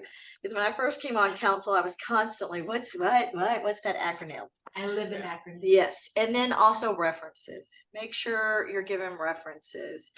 And as an old school teacher, I'm going to caution you that when you're looking up data, make sure you check more than one source. Okay, so be very careful, check more than one source. .org is very good, .gov is very good. So if you go to census.gov, our actual median income in Alpine is 46,619. Checking another source, which is World Population Review, they agree it's 46,619. So it's very important to make sure that you're checking all these sources and that you're able to, for transparency's sake, give the residents this information, on census.gov, this is what they say, on worldpopulation.review, this is what they say. So make sure that you are doing that, and just be very careful when you're doing those Google searches. So if you go to Wikipedia, they say that the median income is much different than what the .gov and the census gives us from 2022, which is 46,619. So just a caution, just be careful, all that's coming up, and we want to make sure we stay transparent and we're looking at the right information. We have reliable information so that all of us can make sure that we are doing what we can for Alpine and enhancing it. All right, and I think that is it. Also Texas demographics says 46,619. So I always try to find at least three different sources to make sure that the information is reliable as possible. Okay, so city manager, you're up. So the items on my report tonight are pretty specific. The first one being our water infrastructure. So our engineers currently, Andy Vitelio with Jacob and Martin, has been working with us on multiple issues and projects within the city. He has discussed the pump situation with both Skinner Well Service and James Sipes. James Sipes is our supervisory control and data acquisition vendor, which is SCADA. He reached out to both of them to get a better understanding of the pump station that I had mentioned to the city council before. This is the pump station that was put in to help connect or tie the two sides with the water. When they tested it and tried to utilize it, it blew more lines than it actually helped. He did come out and did an on-site inspection of it. We do feel like there may be some type of misengineering, a loop effect that was put in. But he is still pending review of the actual piping within the ground. We had anticipated going in and digging the piping to see if there's a crossover between how the pipes are coming into the pump station. At this time, we're going to wait till later on so that we have the staffing to go out there. We don't want to just open up a hole in the ground and leave it. But he'll come in and actually look at that to review to see how that water's flowing through that pump station. Based on his initial site visit and discussion with myself and with Johnny, we thought it was tying the tanks to help move the water, but it looks like it's tying the actual distribution lines, which would have created those problems. He's also reached out and compiled and summarized all of the storage tank data and the water supply data for the wells. He's currently reviewing those to get a better understanding of where we're at with our water. He's pending evaluation of our water consumption data. So he is going to compare our water purchase to our consumption. Every year we are required to report to the state of Texas how much water we actually use, and then the water leaks, the fires, the hydrant flushing and testing, those are all considered water loss. And so we try to keep track of that and record that as much as possible to explain the significant differences. In light of the water leaks that we've had, we do have a higher than normal water loss because we did lose a whole tank of water. So it's a big impact on our system. He's also working on our Pierce tank. In 2020, the ability to keep Pierce tank full ceased. It is supposed to create an additional redundancy to our west side of town to provide additional storage so that we're not panicking like we have the past couple of summers when all of a sudden we don't have that ability to move the water. In 2020, for some reason, it just stopped. They've looked at the SCADA system, they looked at the transducer system, which is the electronical side, to see if there's something keeping that from registering the number to see if it's filling, if it's not filling. Currently, the water just pushes through and comes back out. They're also looking at the valve setup. We're not 100% sure if a valve was turned off. They've gone to all the valves that they are aware of to control those. They're going to start doing pressure testing to see where within the lines from the Sunny Glen wells up into the storage tank if there's any type of pressure loss. So it will be pressure tests along the route to be able to see, well, this is where we're losing the water. That's why it's not filling the tank, and that's a whole different issue to address. So we're currently working on those to address those concerns. On our wastewater, any questions on water infrastructure? Okay, on our wastewater infrastructure, they have completed the RFP. It has been submitted to TCEQ for review. So the RFP is a request for proposal. We are looking for repairs to one clarifier and then the drying beds. It will be issued this week. It will be in the paper on July 18th and 25th. It will also be on our website. And we are also sending it out to vendors specifically who can assist with this type of project. The deadline for applications or proposals is August 15th with the intent of a tentative council approval in September. We're hoping the very first meeting in September, but if there are no responses or if there is no winning bid and there's complications, they didn't actually submit the accurate information, then obviously it's going to get prolonged. Because we are utilizing the American Rescue Plan Act funding for this project, we are required to meet the federal procurement guidelines, which means we do have to advertise this for a longer length of time. Typically the city does it for 14 days. Federal government requires 21. So it will be available longer. Within the request for proposal, it does outline all of the scopes of the project, but it also provides all the federal requirements as well, including that they have to follow the Davis-Bacon Act, which is the labor and wage requirements, and of course reporting requirements. So I was really ecstatic that they took the extra effort to ensure that we met all the check boxes for those federal guidelines, since this money, even though it is considered free money, it's never free. We do have to make sure we follow those federal guidelines. So that's exciting. Richard Wiley was included in this process every step of the way so that he could kind of see the direction we wanted to go and to see what repairs were going to be done. So that is in the works. For the street department, wait, any questions on the wastewater? I noted that there was a wastewater opening on 9th Street, I think about a month ago at a council meeting. Is there any update on that specific? So that's 8th Street, and Okay, that's 8th Street, yeah. that's the one we just gave Lizard Bob permission to come in and finish. Sweet. Timeline, month, So- 2 months? No. Okay. So tomorrow morning, unless he's watching, tomorrow he will be made aware to start working on it. And then we'll prioritize that one being first because it is an open area, and then moving to the fire hydrant and to those. Awesome. And I appreciate y'all, since it's not Times Square, that we've kind of moved it over so that people can pass through there. So I appreciate that the city did do that. Yes, it was an unfortunate series of events. It's gonna be on my tombstone.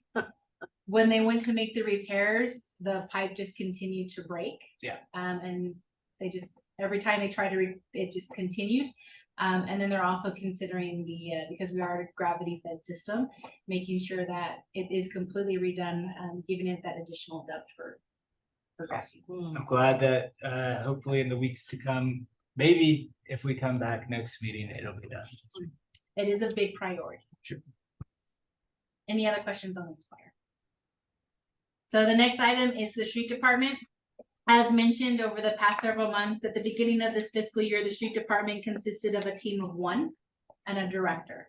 Over the past 9 months, the city of Alpine has hired a full crew, including an assistant director of public works, to assist with the street maintenance of the city.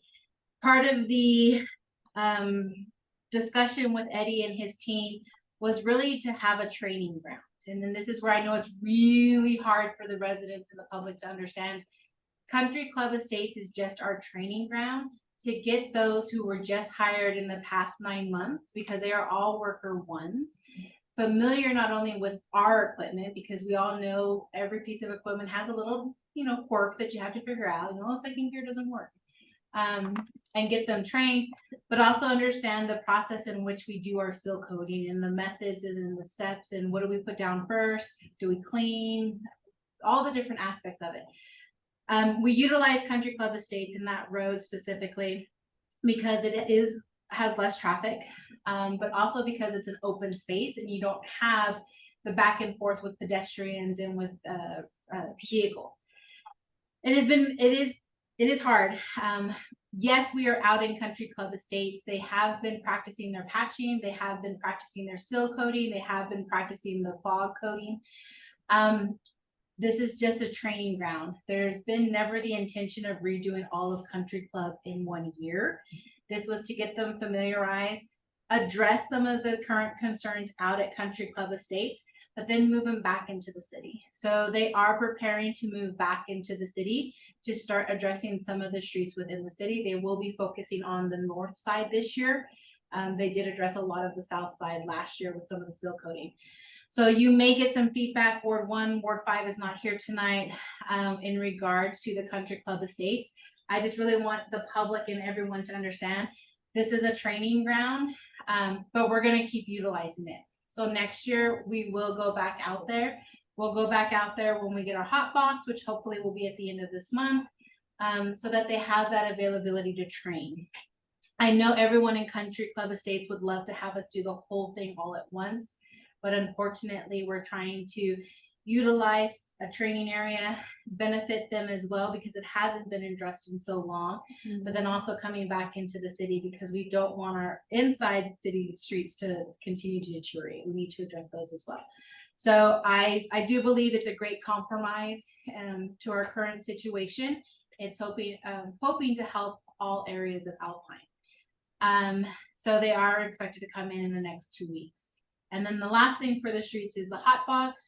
Estimated date of arrival is end of July. So I don't know if that's the 28th, 30th, but end of July. Any We're quickly questions approaching. on the streets? Yes, I wanted to mention that Country Club Estates has reached out to me. They say that there's one road that hasn't been done and it's a really bad road. Is that an accurate description that just one is left? I can't answer if just one is left. They've addressed bits and pieces. Is all of Country Club Estates going to be addressed this year?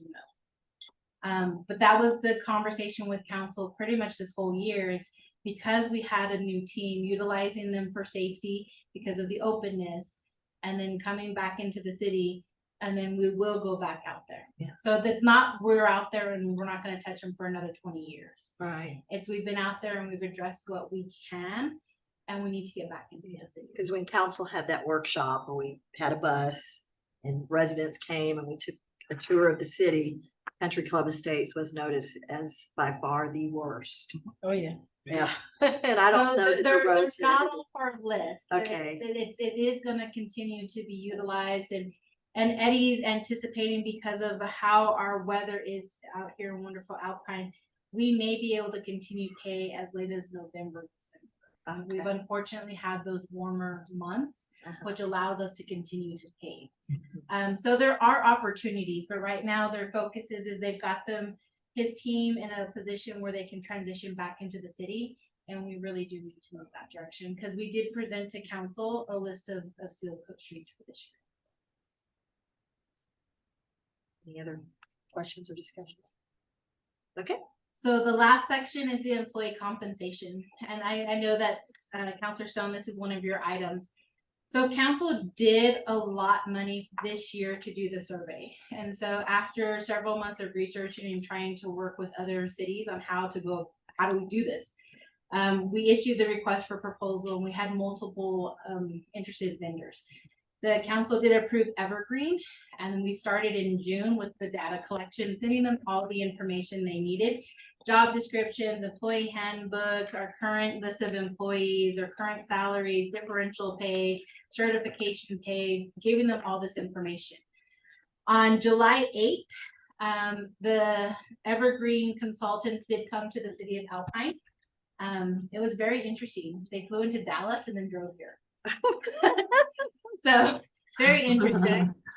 But they were here. They did do an orientation with all of the employees who were present. As part of that orientation, they explained that the employee engagement was really important. So as part of the employee engagement, they have to submit and complete a survey. So the survey was emailed to all of the employees. It's considered a job assessment tool. And so they go through and they provide the company with, this is what I do, this is what I think I do, this is what I want to do, kind of just a definition of everything that is with the city. And then what do they want? What could they consider changing? It was also explained to them that these are just suggestions. This doesn't mean it's going to happen. And that was really the main point that they were trying to make, is that obviously council is going to make the ultimate decision on the direction we go. But that if they said they wanted to have every Friday off, that may not be a realistic want. But they wanted the employee engagement to get the feedback with what do they like to see changed. One of the big things we've realized as part of this survey is, or even just this whole project, is no one knows what their job title is. No one understands their position, what they're responsible for. And it's been really enlightening to hear, well, I thought I was this when I really fall into this. And this is what's really important with this survey and this opportunity we've been given, is really to understand maybe this job doesn't need to exist anymore and we need to reclassify, and here's some job descriptions. It also helps us to understand exempt and non-exempt. It's really interesting to see how the utilities job descriptions and the gas job descriptions and the public works job descriptions used to be all the same. And over time, they've been separated, except for public works. He's still just worker. He doesn't have heavy equipment. He doesn't have specific, they're just workers. We have no custodian job descriptions. So as employees are providing this feedback, it's really interesting for them to, create kind of, hey, you really need to create a job description for this type of person because they don't fit anything else. So that's been really nice to see. Employees have 2 weeks to complete the survey. After the 2 weeks, it does close and it goes to the supervisors. So then the supervisors all have the opportunity to review what the employee says. It also gives the supervisor an opportunity to be like, well, they actually don't do that. That's not their main focus. Or you know what, they do more than that. They do this, this, and this. So it's to provide that additional feedback for all of the positions within their department. The supervisors have 1 week to complete that. After the orientation, they did focus groups that asked even more specific questions, gave them an opportunity to vocalize their concerns and what they'd like to see and what they wouldn't like to see. And speaking with Kelly, who's our consultant, she said it was a lot of positive feedback. She was very impressed that the employees are engaged and they want to see the change and they want to move forward, and they were very positive about, hey, we know we can't get it all, but we'd like to see some changes. The next step was to provide the target cities and counties for comparison review. They provided an initial list, which I removed: El Paso, Odessa, and Midland. Those really aren't comparable to us. Geo assisted with providing a couple extra cities, and we tried to spread them out across the state of Texas. I understand that the Metroplex areas and some of those smaller cities are within our size range, but in reality, they're not quite within our demographics. But we still wanted to include a few of them to get an understanding of the different areas of Texas. So we provided 21 cities, 5 counties, and then we also asked them to look at McDonald's Observatory, Sol Ross, the different law enforcement agencies, and TxDOT to see how we compare to those who are actually in our area. We have had people leave the city to go to those institutions specifically. So that's been currently done. The benchmark has also been updated. Those are the job descriptions. They kind of broke down, okay, these are all the ones available. We can't compare these. So DIMP, which is the Distribution Integrity Maintenance Plan, is very, very unique to that position. It's not necessarily the same type of position in all cities because not all cities have gas utilities. So some of them, they're not going to be able to find a comparison because we do make them very specific to our city. So they have all of that updated information. So this is the final week for the survey, and then it'll be another week for the supervisors to review all of the completed surveys. They're not anticipating 100% feedback from all of the employees, which is typical in their case. We have an internal goal to have 100%. I would like to see all of our employees participate. They look at it from, as long as you've got 10 police officers and we get 3 back, that's covering the 3 officers, it kind of gives them an idea of that, position. We want to try to ensure that we get everyone to participate because this is their opportunity. After that, we'll go into the next stage, which is looking at the comparisons and the review, and we'll kind of have the next direction. It will take them a couple weeks to analyze the data and compare it back to the salary ranges in which we currently have to see, based on the market, are we within or without? So super excited. The idea is that in October, we will implement whatever is decided, phase 1 and phase 2 after council approval. I'm not gonna go and say we're gonna give everyone this money if we don't get council approval. There won't be the cost of living the first part of October, which is what employees are accustomed to. The idea is to get this implemented the beginning of the year and then move forward where council will make the decisions for cost of living increases. Merit certifications will all be developed into that payroll structure moving forward. Council will only make the decision for cost of living when necessary. But that is where we're currently at with employees. So going back, what was the delay between October of 2023 when the I don't know if it was a resolution or ordinance was passed at $15 an hour to that June is when we decided of this year that we should hire Evergreen?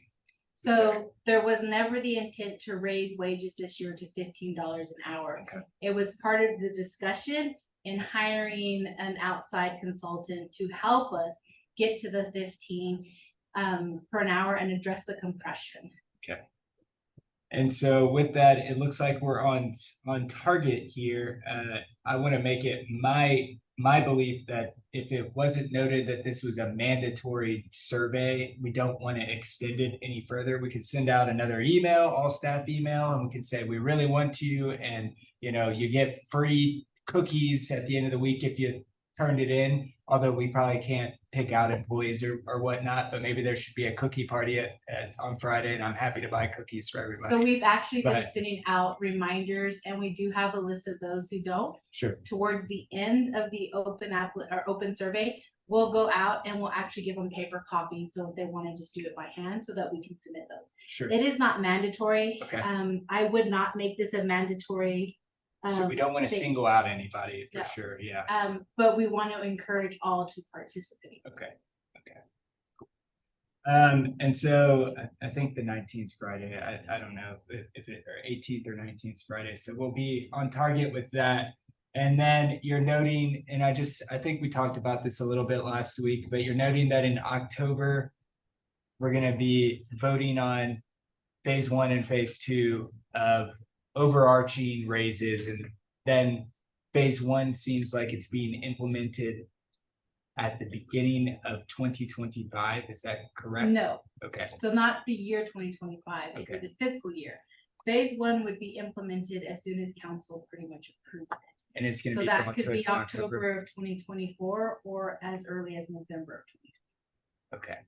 And then phase 2, and it could be 5 phases. We Yeah. ultimately don't Sure. know how many phases. Typically it's 2, addressing the $15. Yeah. Because then you have to address everyone below that current rate and slightly above. Yeah. And that's where phase 1 looks at the 15 minimum wage, but also looks at the compression within those few brackets. And is there a reason? Do we need to save money? Are we trying to do this in steps to see how it goes? Is there a reason we don't just say, hey, everybody we're implementing phase 1 through 3, 1 through 2, 1 through 5, whatever the phases are?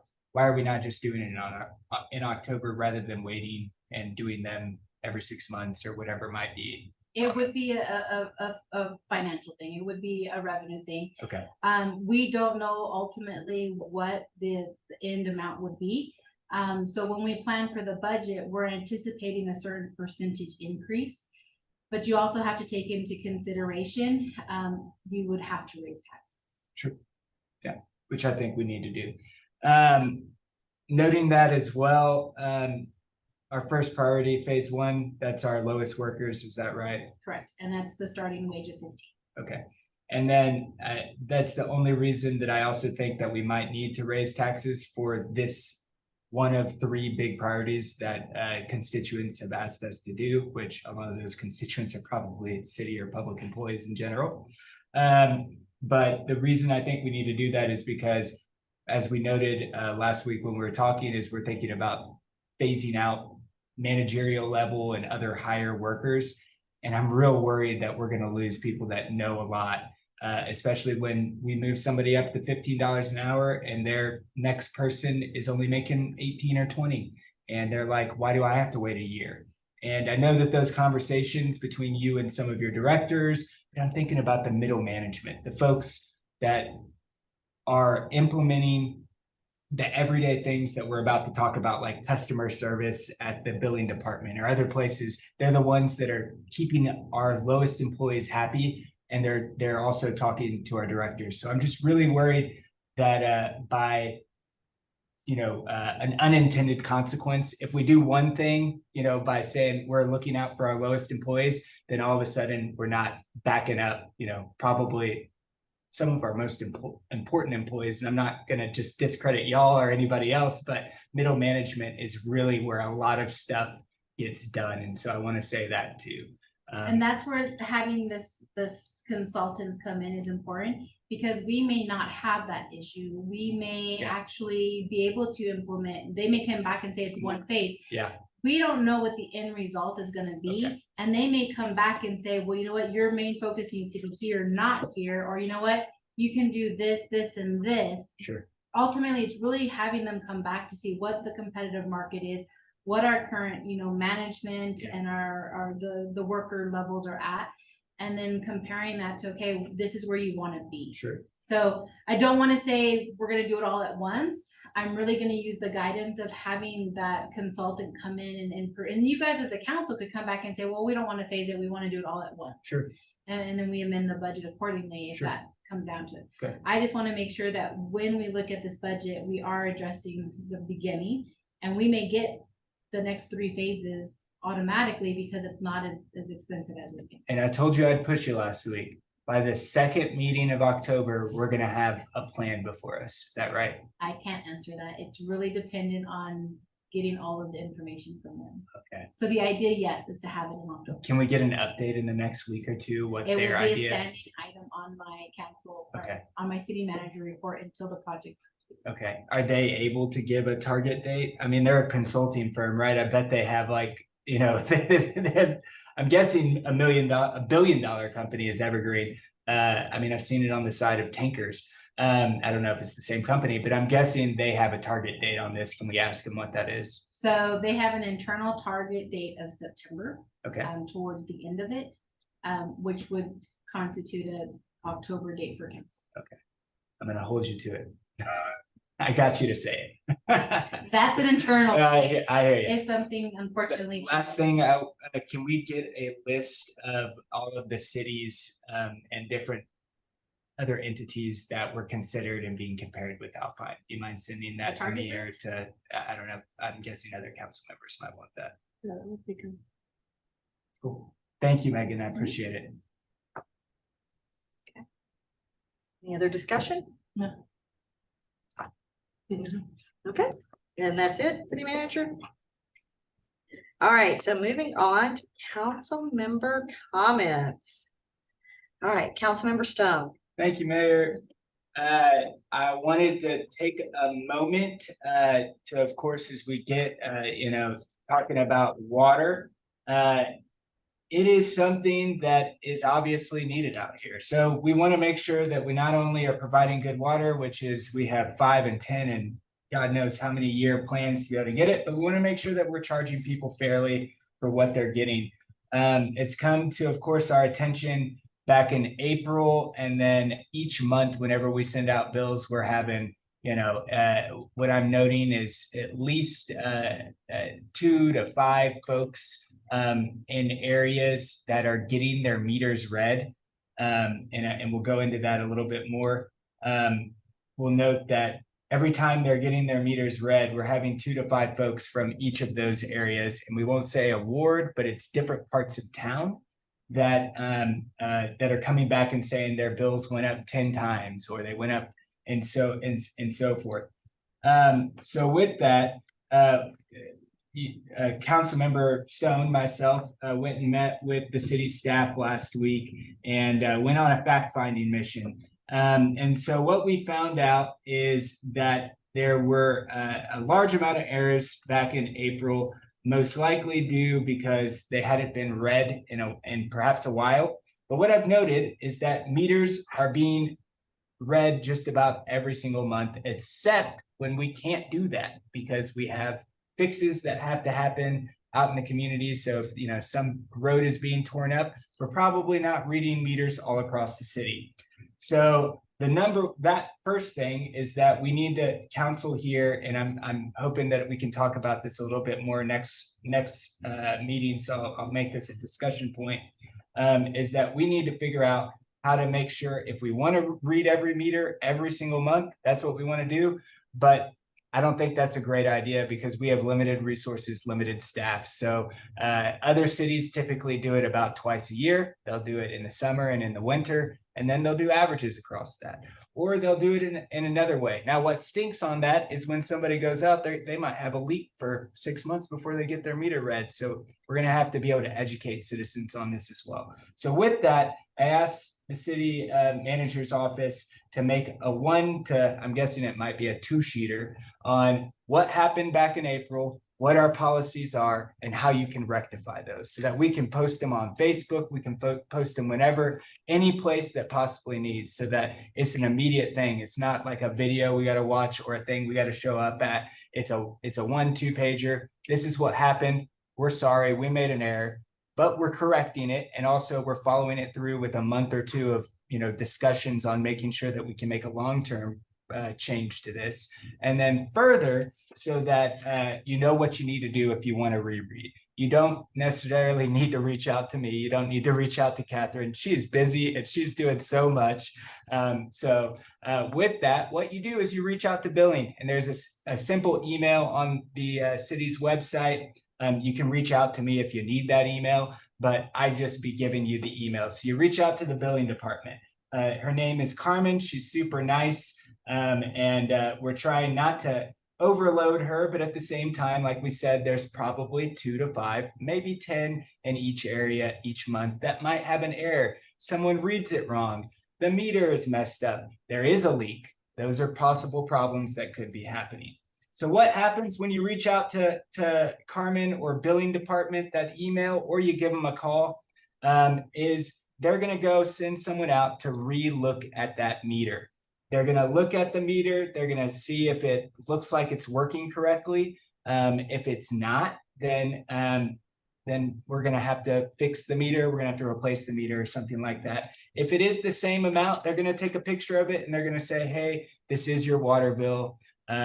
It's either that the meter is actually broken and we don't know that on the front end, or it's because there's a leak somewhere and we got to figure out how to fix that. A lot of times it could be on the property owner's side and they have to fix that on their own.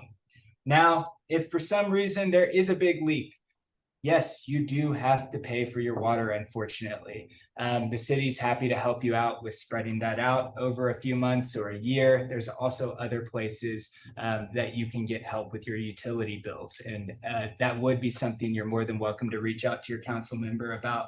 Happy to connect you with some nonprofits that the city might not always know. With that, another change on here is we're having some issues with some customer service, some simple sorries, apologies, some like, hey, I feel you type of things. Like, you want to meet your customers where they are. You don't want to just be like, nope, that's your problem. Nope, and so forth. So you want to say, hey, I'm sorry you're having a problem. We're going to help you figure this out. We're going to follow through. So we're going to need to write down some instructions for some of our billing department to be able to make sure that they know what to do, that there's a list of things to do there. So with that, I've heard some rudeness I even did a little bit of undercover boss. I left the voicemail on the billing department. I still haven't gotten an answer back. So there's some things that got to go on there. I don't know who's supposed to call me back. Is it Carmen? Is it the front desk? Is it somebody else? So, but hopefully somebody calls me back, or else I'm gonna have to leave another message, because I want a rereading, but actually I don't. But I was just checking out what I actually do and how it worked, and it didn't work. So there is an issue. So with all of that, we need to do three things. We need that 1 to 2 page sheeter so that we can make sure we post that everywhere, that we educate the citizens on what went wrong, what we're doing to fix it, and what you can do in the meantime. We need to be able to work on our customer service. We need to make sure that they know what they're doing, that they're being polite and not overworked. We want to make sure that, yes, maybe if you're leaving voicemails on that billing line, that there's an hour of the day that you call everybody back, or whatever that might need to be. We got to figure out some really good ways to make sure that we're treating our staff and our constituents, our customers, correctly. And then last, the council's going to have to do some work here, and going to have to say, do we really want meters read every month? Most cities don't do that. And how we want to fix this for the long run, so that Catherine's not having a headache over here, so that I don't get a headache, so that we don't get headaches, and that we can hopefully support all our staff. I might have made a couple of errors. I know you're making notes over there, so I know I might have made a couple of errors here, but I think I got the gist, and I'm hoping that gets us on the right path towards where we need to go. And hopefully further discussions here that we can make some long-term changes on this. And again, appreciate the time to be able to talk. Councilmember Olivas. I want to thank everybody. I think it was a very successful meeting. We achieved a lot of things. So even though we have 2 missing councils, I think we get a lot done today. And I want to thank the people who they stayed all to the end of the meetings. Thank you. Yes, thank you. Councilmember Escobedo. I'm in agreement with Council Stone with customer service is very important. Getting back those returning somebody's phone call is very important, because all of that reflects on us. It reflects on the city manager. We're the ones who get called. Guess what? And I'm with him on the people who I talk to quite often. They're like, my bill was 4,000, 2,000. The person's been gone for I don't know how long already, past dead. I'm like, oh, but there was and my thing is call and have them go reread it, and that took care of that problem. On other ones, I would highly suggest just change it. That happened sometime way back at my property, at one of my properties. They just switched it out and it was fine. Oh, it was your meter. Yeah, it was just old and needed to get fixed, and that was it. I mean, and they even told me, from here we'll know if there is a leak. Which made me feel better. Okay. And I just want to reiterate what I said earlier. Y'all have accomplished something that hasn't been done in almost 20 years. So congratulations, council. That's a big one. A big success. And with that, we are now moving into executive session. So this brings us to item number 13, executive session. Pursuant to Chapter 551 of the Texas Government Code, the City Council reserves the right to convene into executive session from time to time as deemed necessary during this meeting for any posted agenda item or to receive advice from our attorneys as permitted by law.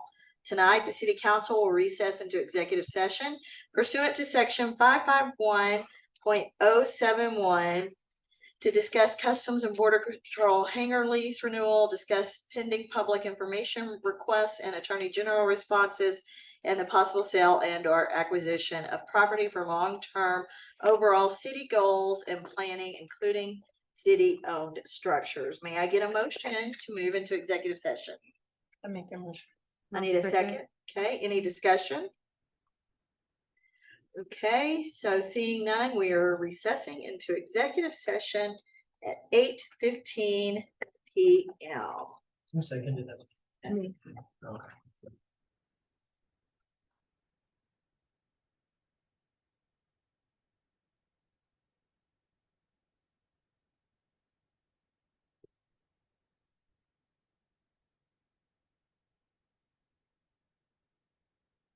thank you so much for coming. Oh, we really appreciate it. We really do. Be sure to get a cookie or donut. donuts, Save some us donuts, from, take save some us from donuts. eating them all. Thank you for being here. Yes, okay. So we'll take a short recess.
Righty, we are ready.